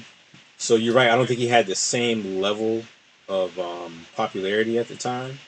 You know, because Sam Neill though was very popular at that time. He was because he was in Jurassic Park. He was again he played in another kind of like hell type movie. He played the Antichrist in I think the third Omen movie, and he played in a few he played in The Mouth of Madness, John Carpenter movie. I don't particularly like that one, but a lot of people like that one. But I think this movie had a lot going for it. I think it's severely underrated. But my turn is over. Let's move to Negative Nancy, DJ Dave Darko. Give us your overall opinion and your final vote rating. Oh, and that's 4 out of 5, by the way, Uncle Dave. I'm sorry. Maybe I need to change my glasses. Whatever y'all saw when you saw that movie, I did not see. Lame. I struggled. Three times I've watched it since it came out. I've seen it all the way through once. Once I saw what the ending looked like on the spaceship, I'm like, this is crap. This doesn't even look like any kind of tech. Is it okay to go to Dimension Horror? You can stay on Earth and make this movie. Why even doing this freefall? It just makes no sense, man. No sense at all. Let's get this battle in a water pool in the engine room. If you've seen any episode of Star Trek, at least they can make it look like it's something practical that's going to make it go beyond the speed of light or dimensional. There's nothing practical about Star Trek. I'm about to say, like, nothing practical about Star Trek. What didn't make sense about it? Like, it's a sci-fi movie. What do you mean it didn't make sense? You just got a couple of rings running around. That doesn't look like it's going to post any craft through dimension. I didn't see a wire in the whole shit. My God, man. It looked like Stonehenge up in there. It's just stupid. I'm sorry. And when it comes down to this movie, it gets a solid 1. And that's only because they spent a lot to make it look clear and high-res everything. But the rest of it's just garbage. If you had to give that a B movie rating, I don't even think the film would have made it off. It would have never hit the theater. You put that type of talent in there, and you give it that type of budget, and that's the best you can do? Where did you come up with this idea? So let me ask. Well, the first thing I want to say is, DJ Dave, your taste is horrible. It's got horrible taste, man. But I want to ask the rest of the crew, what do you guys think of the engine room right here? You guys can see my screen, right? What do you guys think of the gravity drive? Like, because I think Uncle Dave sometimes comes from things from a very technical viewpoint rather than an artistic. Like from an artistic viewpoint, right? I see this and I'm like, that's menacing looking, right? The engine drive is menacing looking. It fits the mood that they're going for, and the circling rings and stuff. I mean, they kind of even explain it in the movie, you know, as far as what it's doing and how they operate. I can't remember exactly what they said, but how they operate. I remember hearing it and thinking, okay, yeah, I can buy that. You know what I'm saying? But Mr. Technical Dave up here, everything has to be this supremely. I'm like, where is your like artistic sense, man? like that's not menacing to you. Like when I saw it, I was like, okay, this thing is literally opening up a portal to hell. And the way it did it with the, with the lights coming on each little part as it's, I thought like it's so menacing looking. It's so scary. Like I just don't get it. Well, it's not only that. I think the way that they're able to merge science fiction with religious mythology, that in itself makes it stands out more than anything else of that time period. I mean, who does that? You know what I'm saying? Like at that time period, who does that? Who's gonna merge those two genres and write a script about it? You know what I'm saying? Like, okay, yeah, instead of us traveling through light, instead of us giving you the same old Star Wars, the same old Star Trek, even though those are great franchises and nothing against it, but we're going to do something a little different. We're going to bring in religion. And it's not even like a 100%. We don't actually even know. It's not, you know what I'm saying? They just, they just allude to it. So it's just like it gives you a reference. Right. Yeah. So now I just totally have to disagree with you, Dave. This is original. Like when we chop things down, like Ant-Man and some of the DC films, that's the main things. Like where's the originality at in today's movie? This is it.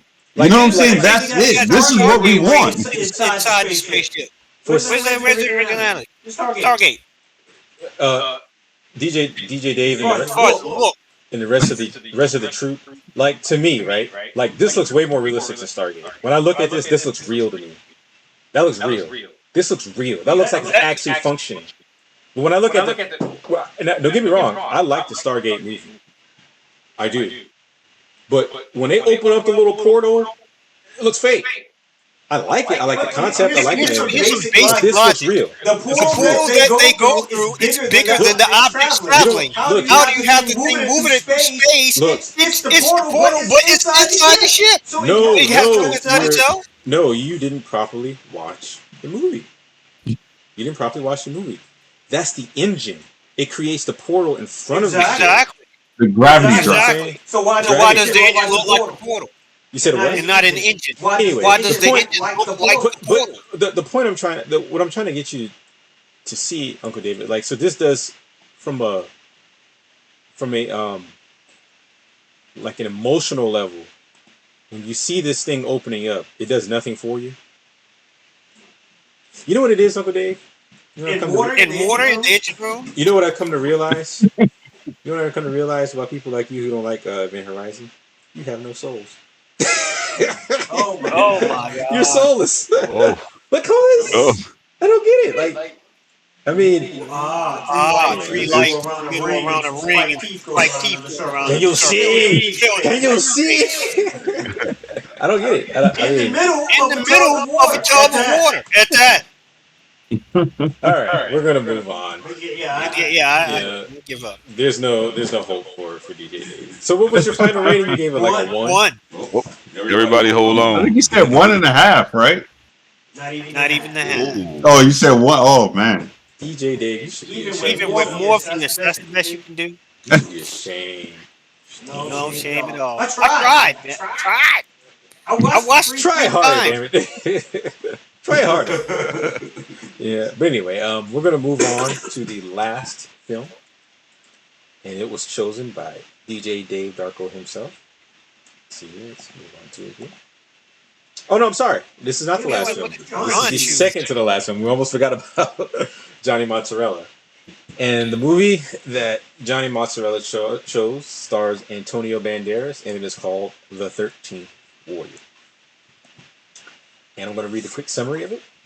A Muslim. Oh, first I want to say this movie is actually based on a true story. It's based on, I think, the memoirs of a Muslim who traveled to Hyperborea or the extreme north, Europe, and stuff like that.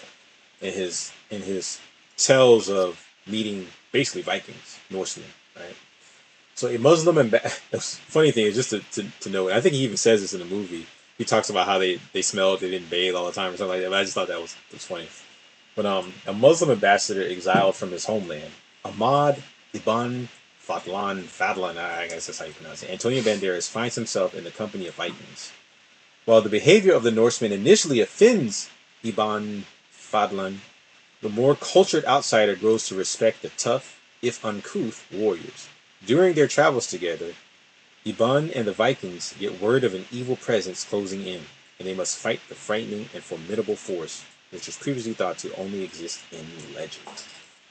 And we're going to watch John's pick for his fave clip from the movie. It was actually based off of a book called The Eaters of the Dead, and then that book was fiction, but he used some historical context from the Arabian, who was just writing about the Vikings at that time period. So this work is, the entire thing is just a work of fiction. It's just based off of some real historical context from an actual Arabian ambassador in that part of the world at that time period. Just to clear that up. Okay. All right. So here we go. We're gonna watch the clip.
Sisters and my brothers.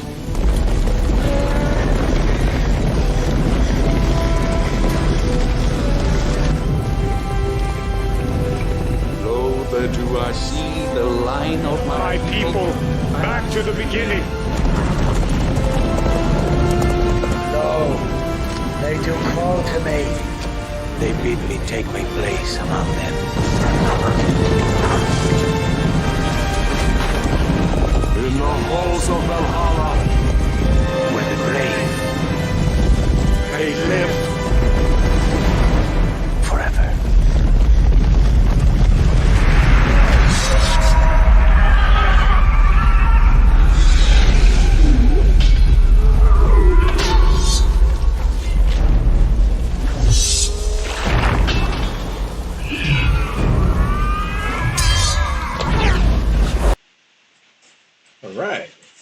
Did we lose you on that?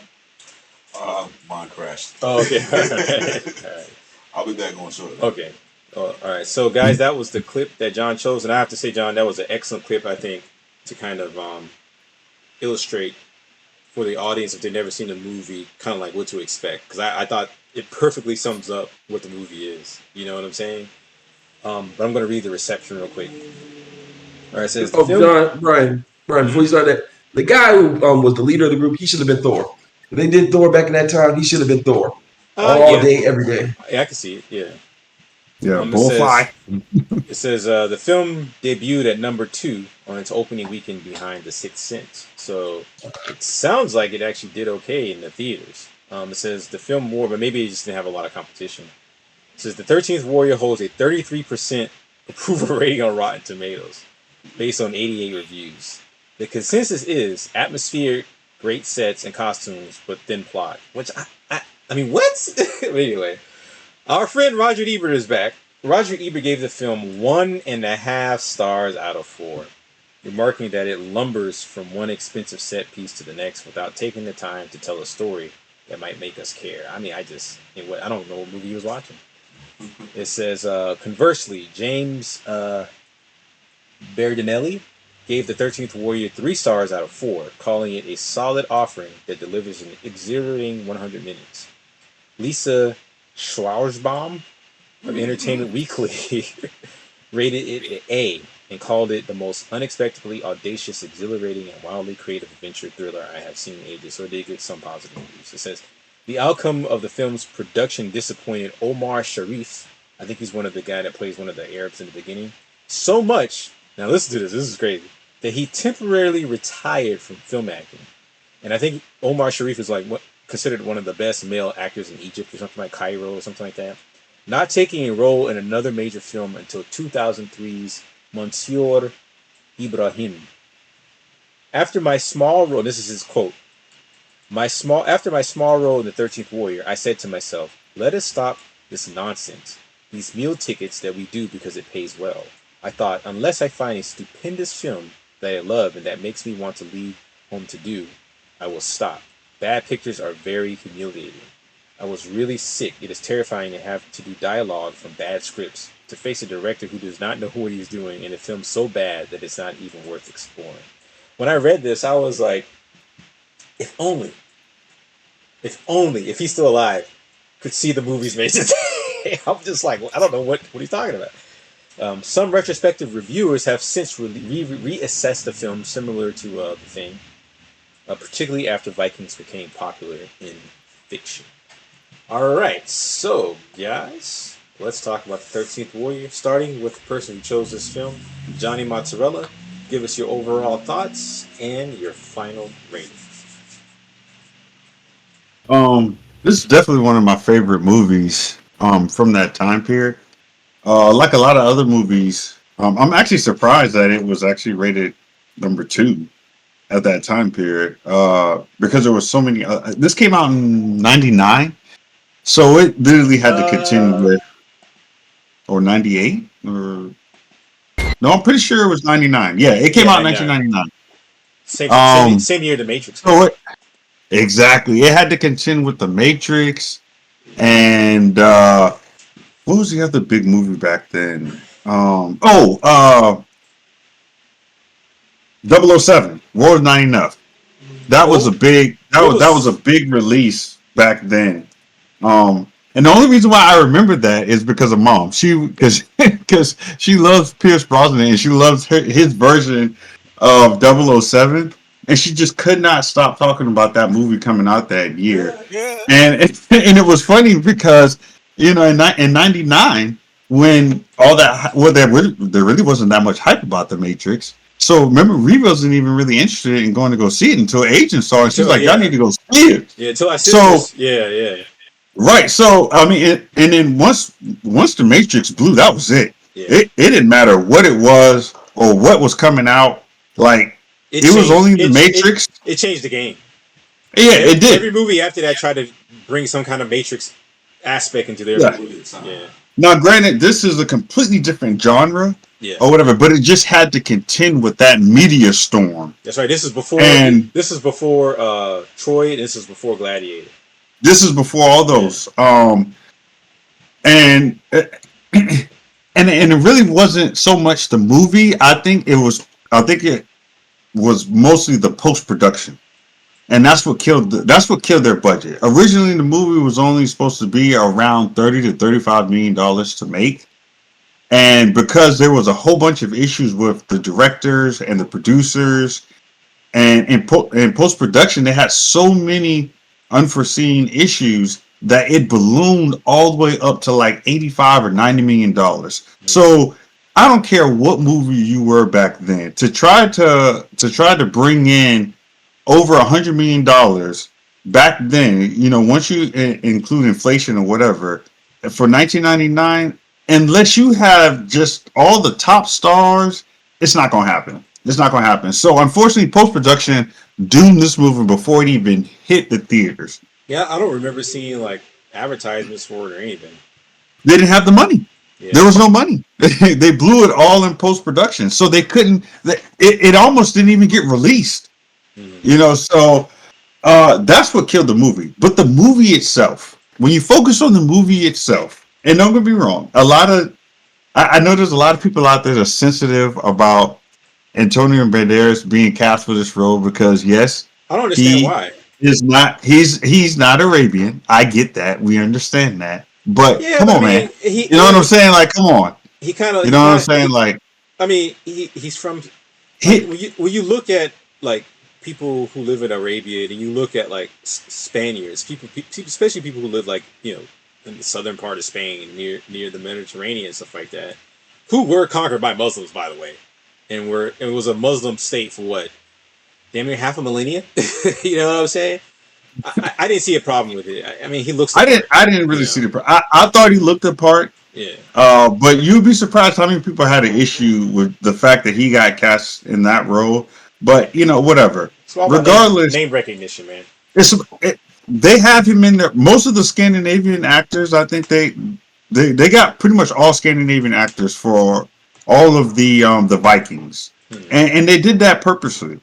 But you still have to have that one, at least that one guy. You know what I'm saying? You have to have that one guy that's already recognizable. So this is 97. Since he's the lead too. So he's the lead. So you have to have that one guy. At that time he was a pretty big actor. This is after Desperado. This was after The Mask of Zorro. So he's an A-list actor. So I understood, and he looks close enough for him to play this role, and he's a good actor. It's like, get over it. So, but when you look at the movie itself, this was a phenomenal movie.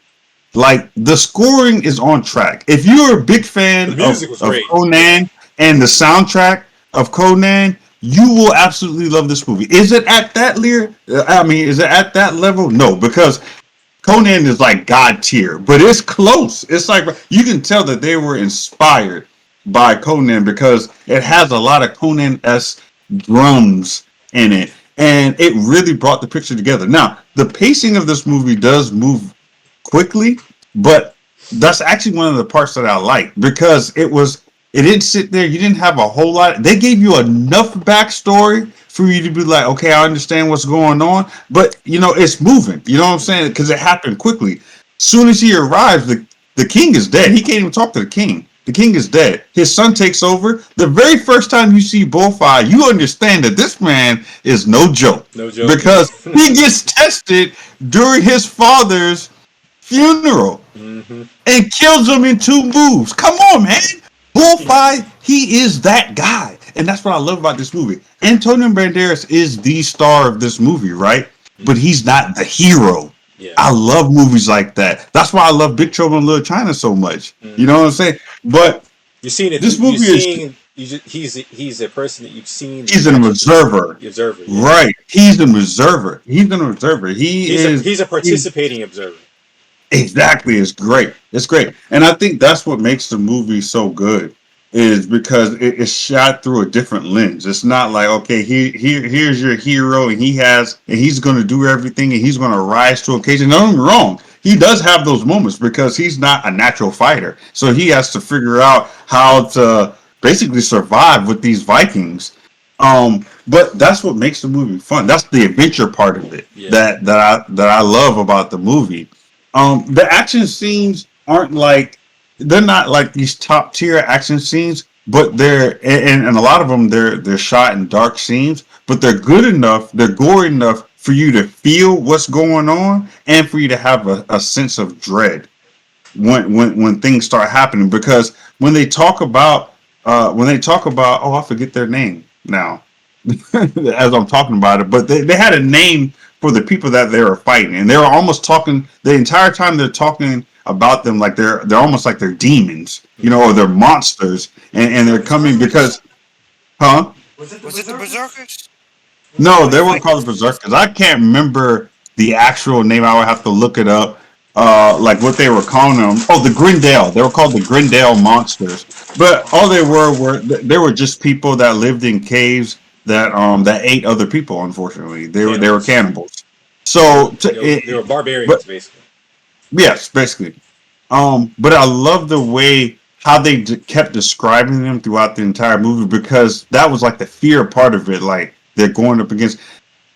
And before I sent you that, I was conflicted of which scene I was going to show you. That scene, and there was a scene where the camera pans in, and it's the first action scene that you see when they go up against the Grindel. They're all lying in a circle inside of the main hall in the Scandinavian town, and the camera is like panning in on them, like from the top, and you can see them all seeping in a circle, and you hear all these creaks and cracks outside, and it really just oh man, like they're coming. You know what I'm saying? Like they know they're coming, and his character is actually sleeping, but the rest of them, they're fake sleeping because they realize what's coming. Like they realize. I just thought that was a nice touch to show you like he's out of place. He doesn't actually belong there.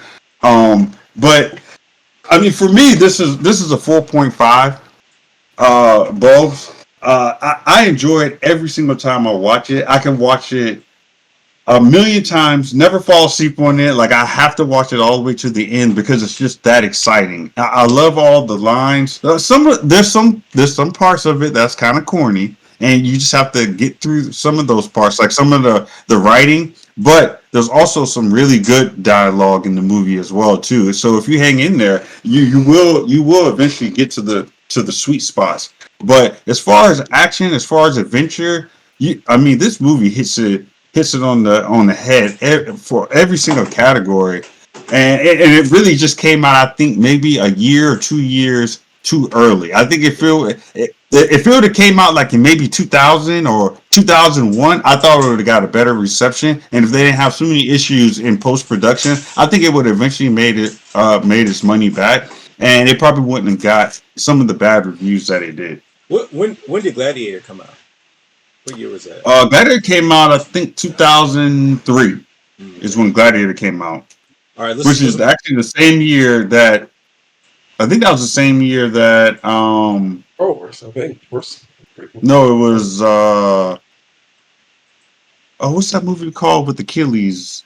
Troy. Troy, yeah, Troy. I thought Troy came out a little after Gladiator. I think that was. Oh, it did? Oh, that might have been 2004 then. 2006 was 300.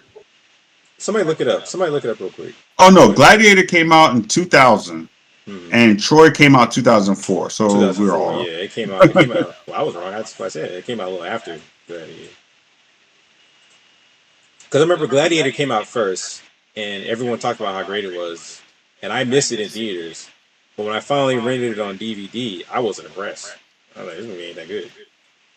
But I love Troy. But anyway, that's a topic for another day. Let's move on to Rotundo 83. What is your overall take? And then give us your bowl break. I rate this from the start 4.5. Does it have the slow pieces? Yeah, of course. But as soon as it gets into the movie, you are entrenched in the movie. Like I said, what was it, Borgoff? What's the leader of the Vikings name? Borfai. Man, it's like that last scene with him where he's like, when he finally passes away, he puts the sword down and just stand at the enemy. I'm like, oh, good. Yes. It's still good. And like how in the other scene of the guy who had the main interaction with Antonio Banderas, how he goats the giant guy in and he like kneels down, and when he swings down, and Antonio Banderas like, you could have done that anytime. That was the point, little brother. Yes. It's this little subtle things about that movie. I'm like, oh, You know, this is how a movie should be made. I'll save that for later. All right, Like, so let's move on to. You finished, Demetrius? I'm done. 4.5. We're gonna move it to King 81. Give us your thoughts, man, and your final rating on it. All right, yeah, I'm going with my rating first. I give it a 4. Shoot up the action in it. Antonio Banderas fan, love him at Desperados. So yeah, just with the action and stuff, and it was different as well too. Like seeing him playing that character like that, and all. I just at first I thought it was kind of like out of place though, but I mean, once you get into it, the movie brings you. And I like the fact too that it's not really like the main character, but like kind of like on the sidelines on it. So yeah, definitely feel that. But yeah, definitely 4 bugs, lucid bugs. All right, I'll give my thoughts and my rating. Yeah, I think this truly fits the term underrated. This is a truly underrated movie.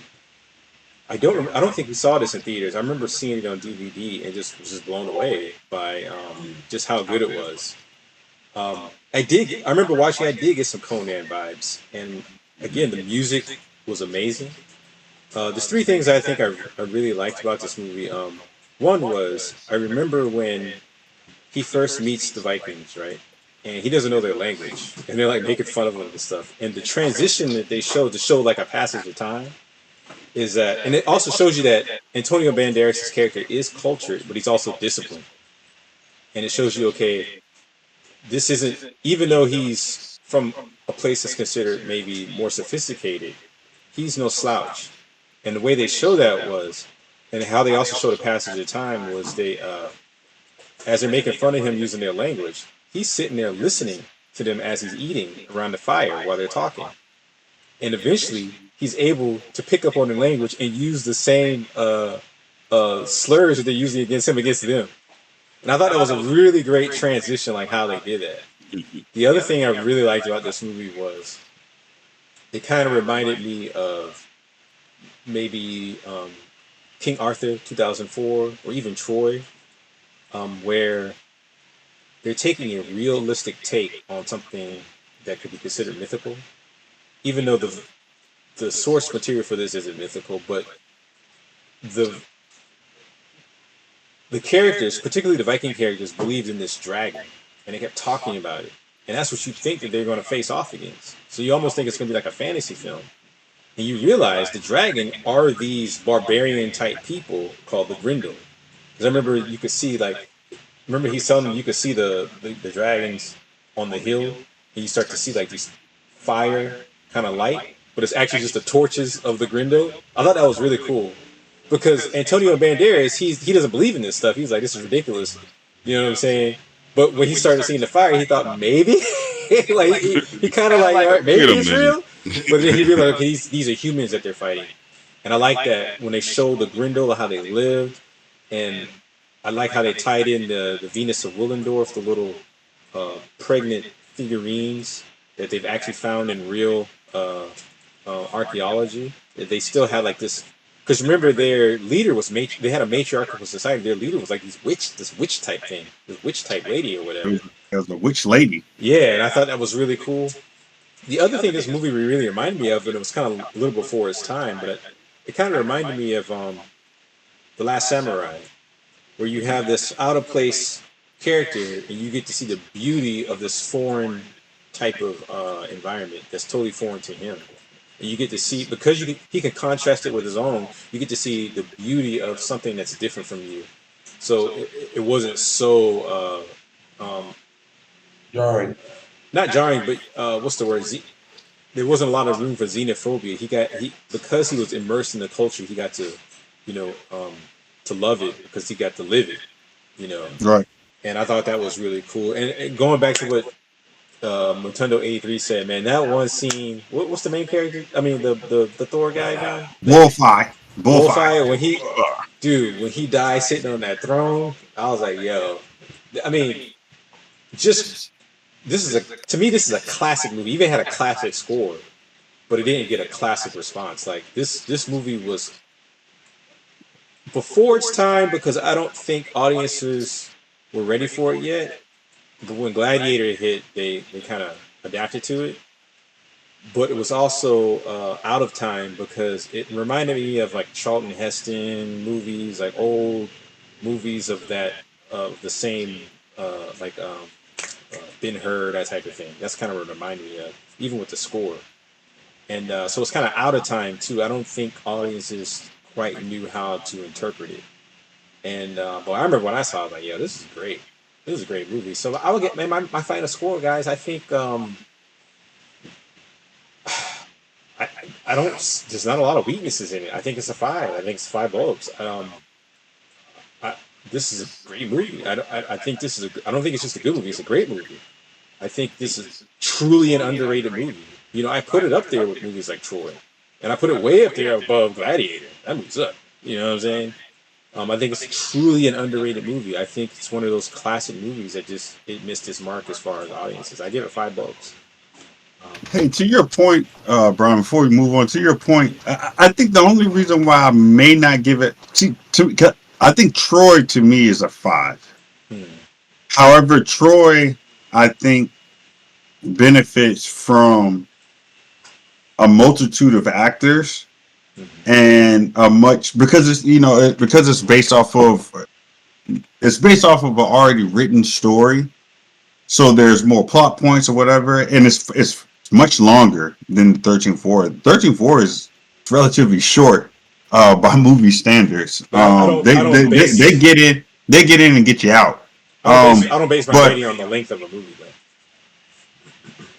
Yeah, but I mean, you don't have as much setup time. I mean, you know, I don't think you need it. You know, I think this movie.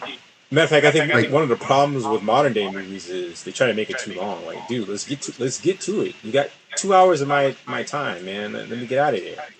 You know. Well, anyway, regardless, back to the point that I was trying to make. The point you made about how they show you like how he's being acclimated or he's appreciating this different culture than his. I thought another really good part where they show that is I think the second time when they were fighting the Grindo and when they came in attack at night and one of them jumps over the wall obviously and he fights them and he kills them and when he pushes up the bear skull or the bear mask and he sees that it's a human being, yeah. He starts walking away and he starts saying it's a man. It's a man. You know, it's a man. And then he just starts going crazy. He starts killing. He starts killing like 2 or 3 of them. Because you could tell, like, obviously he wasn't someone who believed in all of that stuff. But you can tell because so much almost fantastical stuff was happening around him. He was just like, well, hold up now. Could be real. Is stuff actually real? But when he finally kills one, he said, oh, okay, it is a man. Or whatever. I just thought it's like Matundo said, it's like little things like that they brought in that really it really captured your imagination. It really captured your attention, and you really wanted to see like, okay, where is this story really taking me? I just thought that was another part of the movie that really goes into that really solidifies one of the points that you made. Yeah, I think it's 5 bulbs. I think this is a damn near perfect movie. I don't see any weaknesses. I loved all the acting. I loved all the direction, the cinematography. It was damn near a perfect movie. I don't see why it was so vilified. But enough of me talking. Let's move on to DJ Dave Darko. Give us your overall thoughts and final rating. Y'all been waiting for the hate. But I can't say I hate this movie. I equally enjoyed it as well as everyone else. One of my favorite parts when they said his voice was like a little dog, and he got on and he go, "Hey, I cried. Probably better than you." And it's just a great film.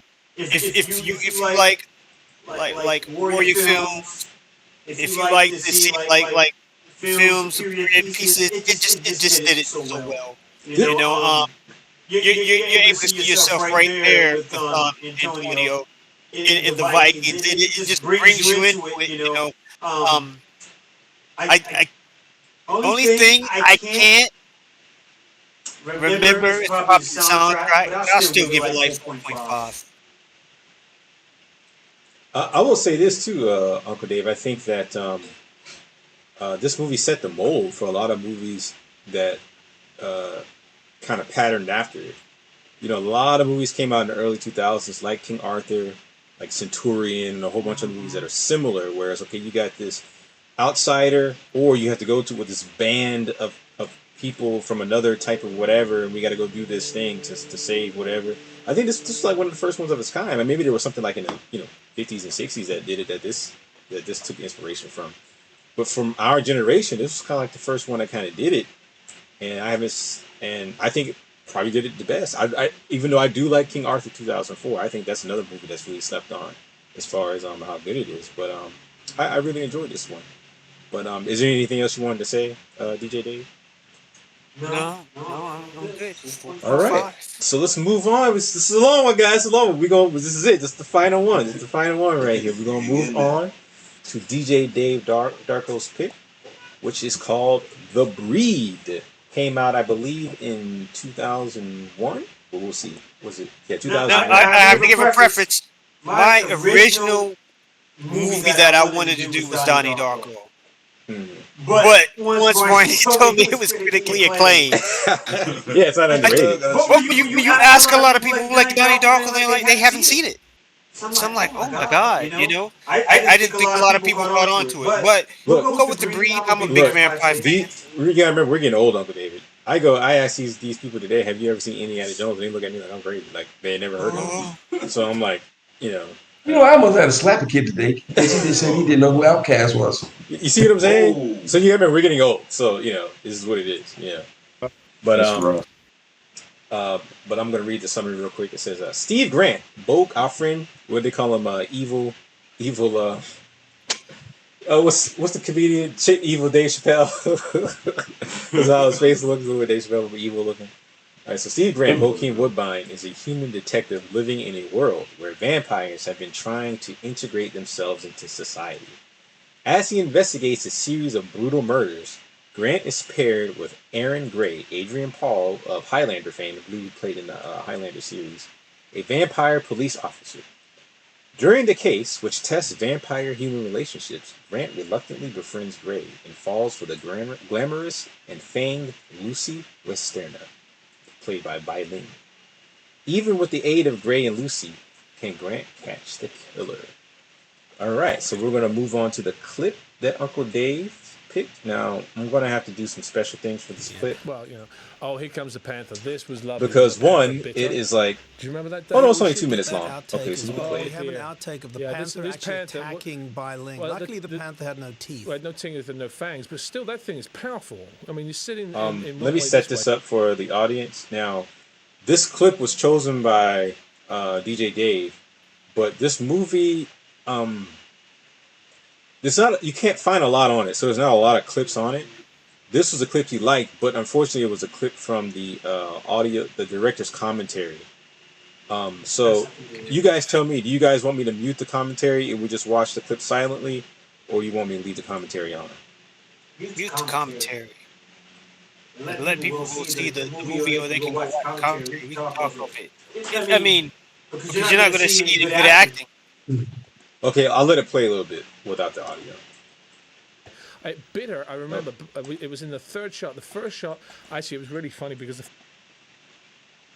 All right, so basically, I'll give you the basic story here. So, they're coming here to get information about these murders that have been going on, because this rogue vampire has been murdering human beings. And the gist of it is that vampires have made themselves known to human beings because they've created this synthetic thing they can use so they don't have to drink humans' blood. And the leader of the vampires essentially wants cohesion between humans and vampires. And they can't do that with this vampire killer who disagrees with him running around. So they go to Bai Ling, and she's supposed to be like this ethereal type of vampiress. And Bokeem Woodbine automatically distrusts all of them because one of his partner was killed by the same vampire that they're after.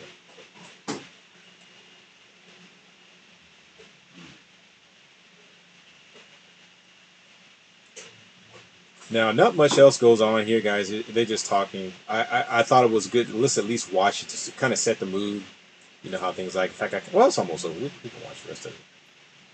The evil Dave Chappelle. Evil Dave Chappelle.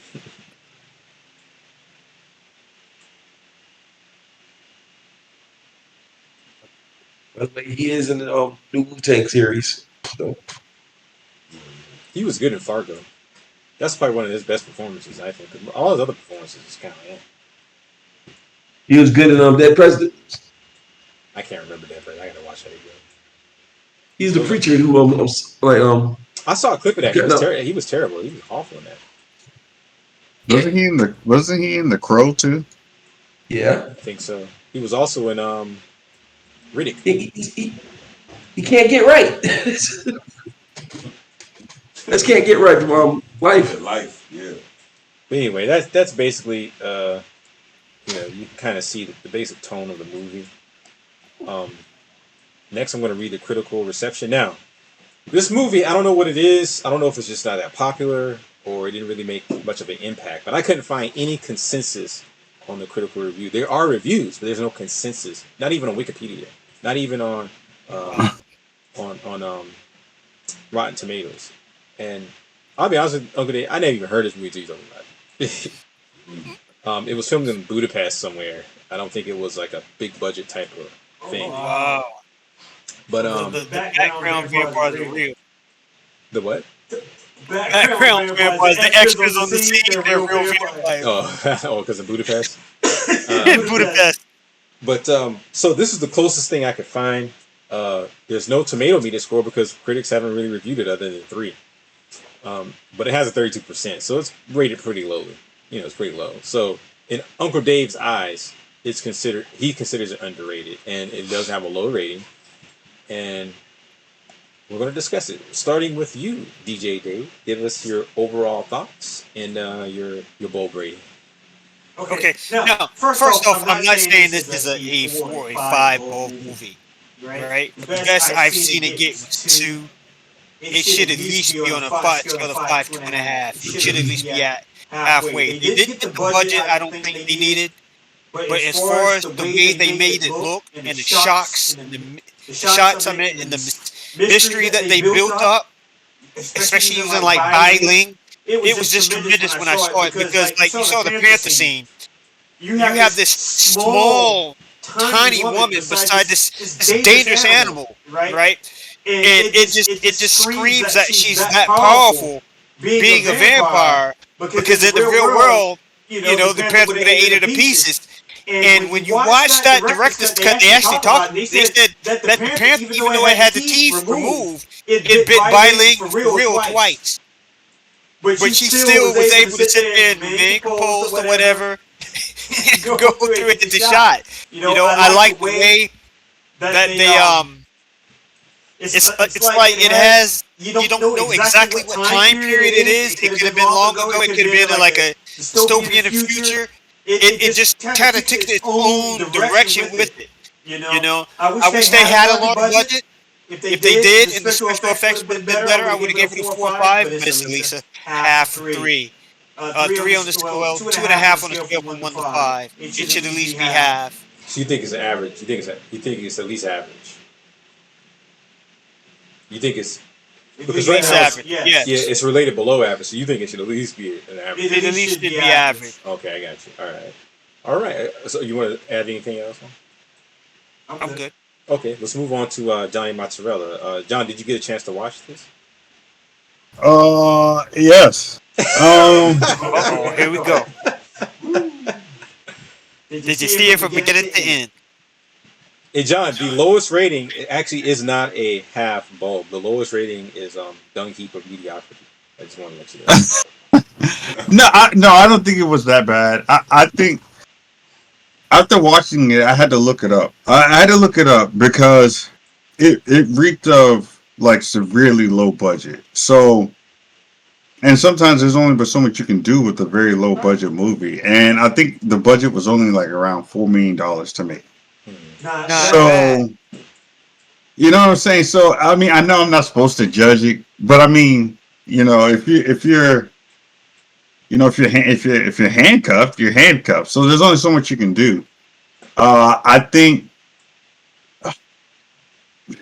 the special effects was really bad, and sometimes it took away from. I actually don't think the plot. The plot of the movie actually isn't bad. It's a good plot. It wasn't done well, and I think a lot of that had to do with they tried. I think they probably spent probably too much money on the special effects, and they probably should have went more with like maybe a drama. Do you They think should have dealt. do you think the story was done well or the plot was done well? Because the story I think is why something happens. The plot is what happens, like how it what translates. happens. Yeah, like I didn't actually have a I think the problem with plot was.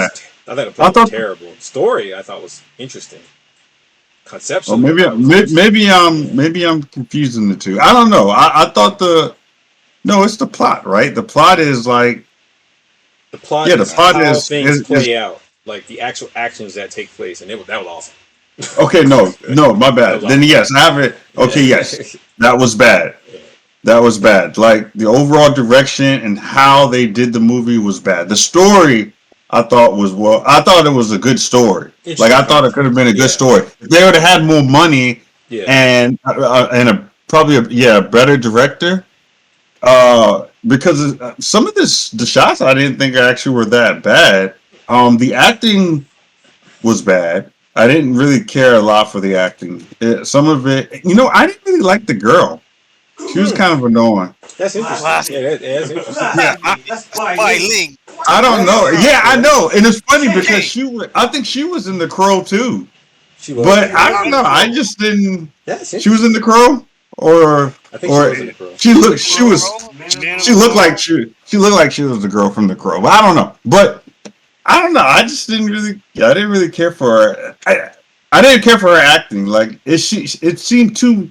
It seemed like a prop. She had like the big thing, and she's like, man, I don't know. She was just like, I was like, okay. That's not acting. But like I said, huh? So the props aren't acting. Well, yeah, but I mean, it's just the way that she was. Just I don't know. I didn't care for it. It turned me off. But I actually thought the story wasn't bad. It was just very low budget, so they didn't really have a whole lot of money to do what they probably wanted to do. So for me, I give it a 1 bulb. Yeah, All right, well, it's a 1 bulb. let's move on to Sorry, Dave. move on to Nintendo 83. It was rough, man. It was rough getting through it. So what did you think? I'll be honest. There's only one reason why I really watched this movie because I thought Adrian Paul what was his name? Adrian Paul, right? I thought that was what's the other guy? The guy who played King Arthur. Clive Owen? Clive Owen, yeah. Yeah, I thought it was Clive Owen at first. And I'm like, That looks why is he nothing in like this Clive trip? Owen. I was about to say. Not like Clive Owen at all. Look like Clive Owen. Like, just looking at the box, I thought it was Clive Owen at first. And then I was like, this movie is trash. This movie is garbage. If I did not have to watch this for work purposes, I would not watch this. And then I remember I did watch this movie. It was one of those late night movies where there's nothing else on TV. And it's just What is Bai Ling? who the hell is the movie? This movie is terrible. So are you done? Are you done with Nintendo 83? No, I'm not. Oh, okay. It's so bad. You just couldn't stop watching it. It's so bad. It did kind of have that feel. Like I will say this: we enjoyed watching it and laughing at it. Like that's good. You know what I'm saying? Oh man. It's like those movies that came on that what was it? That space. That's what is it? Space mystery science. It's Mystery Science Theater 3000. Yeah, Mystery. I mean, hey. That's it. Oh man, I'm like this is one of those movies where you just gotta keep on pressing the up button on the controller to see how much more is left in the movie. The best part of this movie was the credits. Credits. All right, let's move on to King 81. Give us your overall thoughts and your rating. Nice guy. Oh, Okay. Well, first off, am I coming through okay? No, you got your mic is muted. Oh.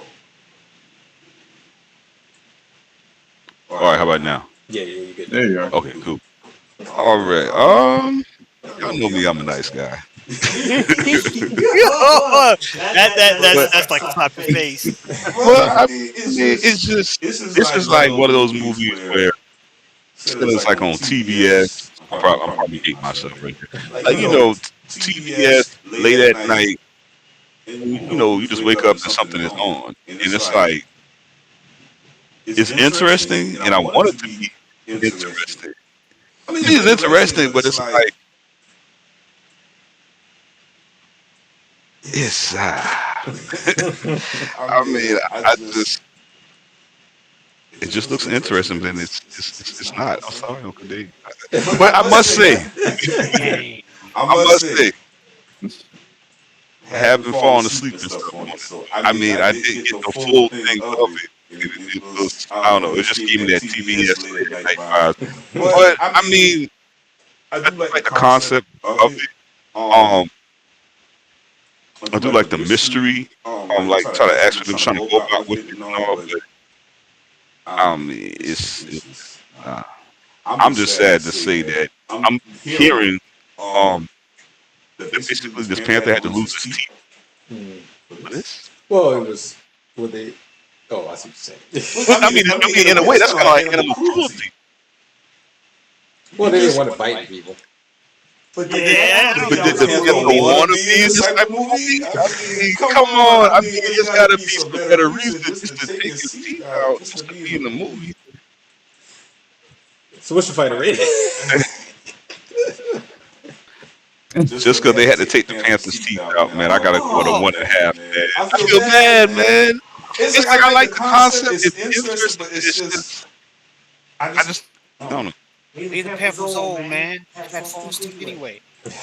David. Yeah. This movie's so bad they didn't even want to rate it. Just gotta take a bite out of it. All right, guys, we're gonna wrap this up with my. All right. Here we go. All right. Okay, guys. All right, I gotta use the bathroom. I'm gonna be there for 2 hours. No. I'm gonna make this somewhat short. I will say this. I think the one good thing about this movie, I think, is that it has some decent cinematography. You could tell it was clearly inspired by The Matrix. I mean, they were trying hard to get that Matrix look. And to some extent, they succeeded. You know what I'm saying? Yeah. And I think that's the one redeeming quality to this movie. I will say, when it comes to the acting, I actually kind of disagree with Johnny Mozzarella. I would say that the one person who kind of stood out to me as far as the acting was Bai Ling's Westerna character. I thought some of her lines, particularly at the end, I found convincing. It's everybody else that I was just like, okay, this is just not good. And I'm not even saying her lines were particularly well written, but I believed her when she was saying them. I didn't believe anybody else. I didn't believe Joaquin Wilbine. I didn't believe Adrian Paul. I didn't believe like the main vampire guy that turned out to be the actual bad guy at the end, who was supposed, he turned out to be the killer. He was horrible. And there were certain scenes, right? They were trying to copy off The Matrix, like when Adrian Paul, the vampire guy with the Hitler mustache, he's like jumping around and stuff. It looked awful. It looked awful. There was this one scene where you see this one vampire. He just like spins around and they do the after image effect. Oh, it was just totally. You didn't need it. It was just like they just did it because they could do it. You know that's why they did it. I'm telling you, we had a good laugh. DJ Dave, you like this movie, and this is why I say you have horrible taste. You like this movie only because of Bai Ling. That's it. That's it. You like Bai Ling. You think she's attractive, and she has a bony ass, by the way. That's the other thing. She ain't got no ass. Come on, man. I'm a huge vampire movie fan, so I've seen almost every vampire movie made. As part of my collection, I just said every movie was not bad. I am a huge Kung Fu fan. That doesn't mean I like every Kung Fu movie. Okay. Look, man. This movie is so movie is so bad. They're confused on the box art. Look at the faces. especially Bokeem Woodbine. But man, I will say why the hell are we here? The other thing that I think this movie, another one of the major flaws of this movie, it didn't know what it wanted to be. You know, at first it's a noir. You don't know which time period it's in. And then actually they do tell you what time period it's in, Uncle David, because the white vampire guy, his family died in World War II. Yeah. That's by the Nazis. So you know this is later. This must be later on. In one scene, it looks like it's a what's that movie called? That was the Matrix. What's it called? Dark City. It has a Dark City feel. Another scene it has a Matrix feel. Another scene it looks like it might be modern times. Another scene it looks like it might be in the freaking 50s. It's all over. It's all over the place. All right. Yeah. All over the place. Well, it gives off a futurism feel. Yeah. But it's not. They did want to have like that noir because they're driving around in really old cars. So it's just like, well, hold on. But John, that's the thing. The movie that did that the best was The Matrix. The Matrix and Dark City. This movie was. You could tell the person. Yeah, but the Matrix. During the Matrix, that was like the whole point. They said it. They said it in 1999. Like the Matrix itself. But you still got a noir feel to it, though. You see what I'm saying? Without having to make callbacks to the 50s, is what I'm saying. You still got that noir. Well, what I mean is all the scenes that you see in the Matrix, it looked like 1999. The city, the cars. You're not understanding what I'm saying. You're not understanding what I'm saying. What I'm saying is this movie tried to get the noir feel by making it look like it had 50s aesthetics. Right. But at the same time, try to make it modern and have other modern things. Whereas the Matrix, it's modern, but they still achieve the noir feel. You see what I'm saying? Oh, I got you. You can tell the person who made this movie, he just had all these ideas, and there was nobody there, like a producer, to say, "Hey, look, you're trying to do too much. You're just trying to do too much." You know what I'm saying? Yeah, you know. But I'm gonna wrap this up. I'm gonna give my final rating. Uncle Dave, this came real close, real close to being in that dung heap of mediocrity. It really, I mean, give me one bulb. No, this gets half a bulb.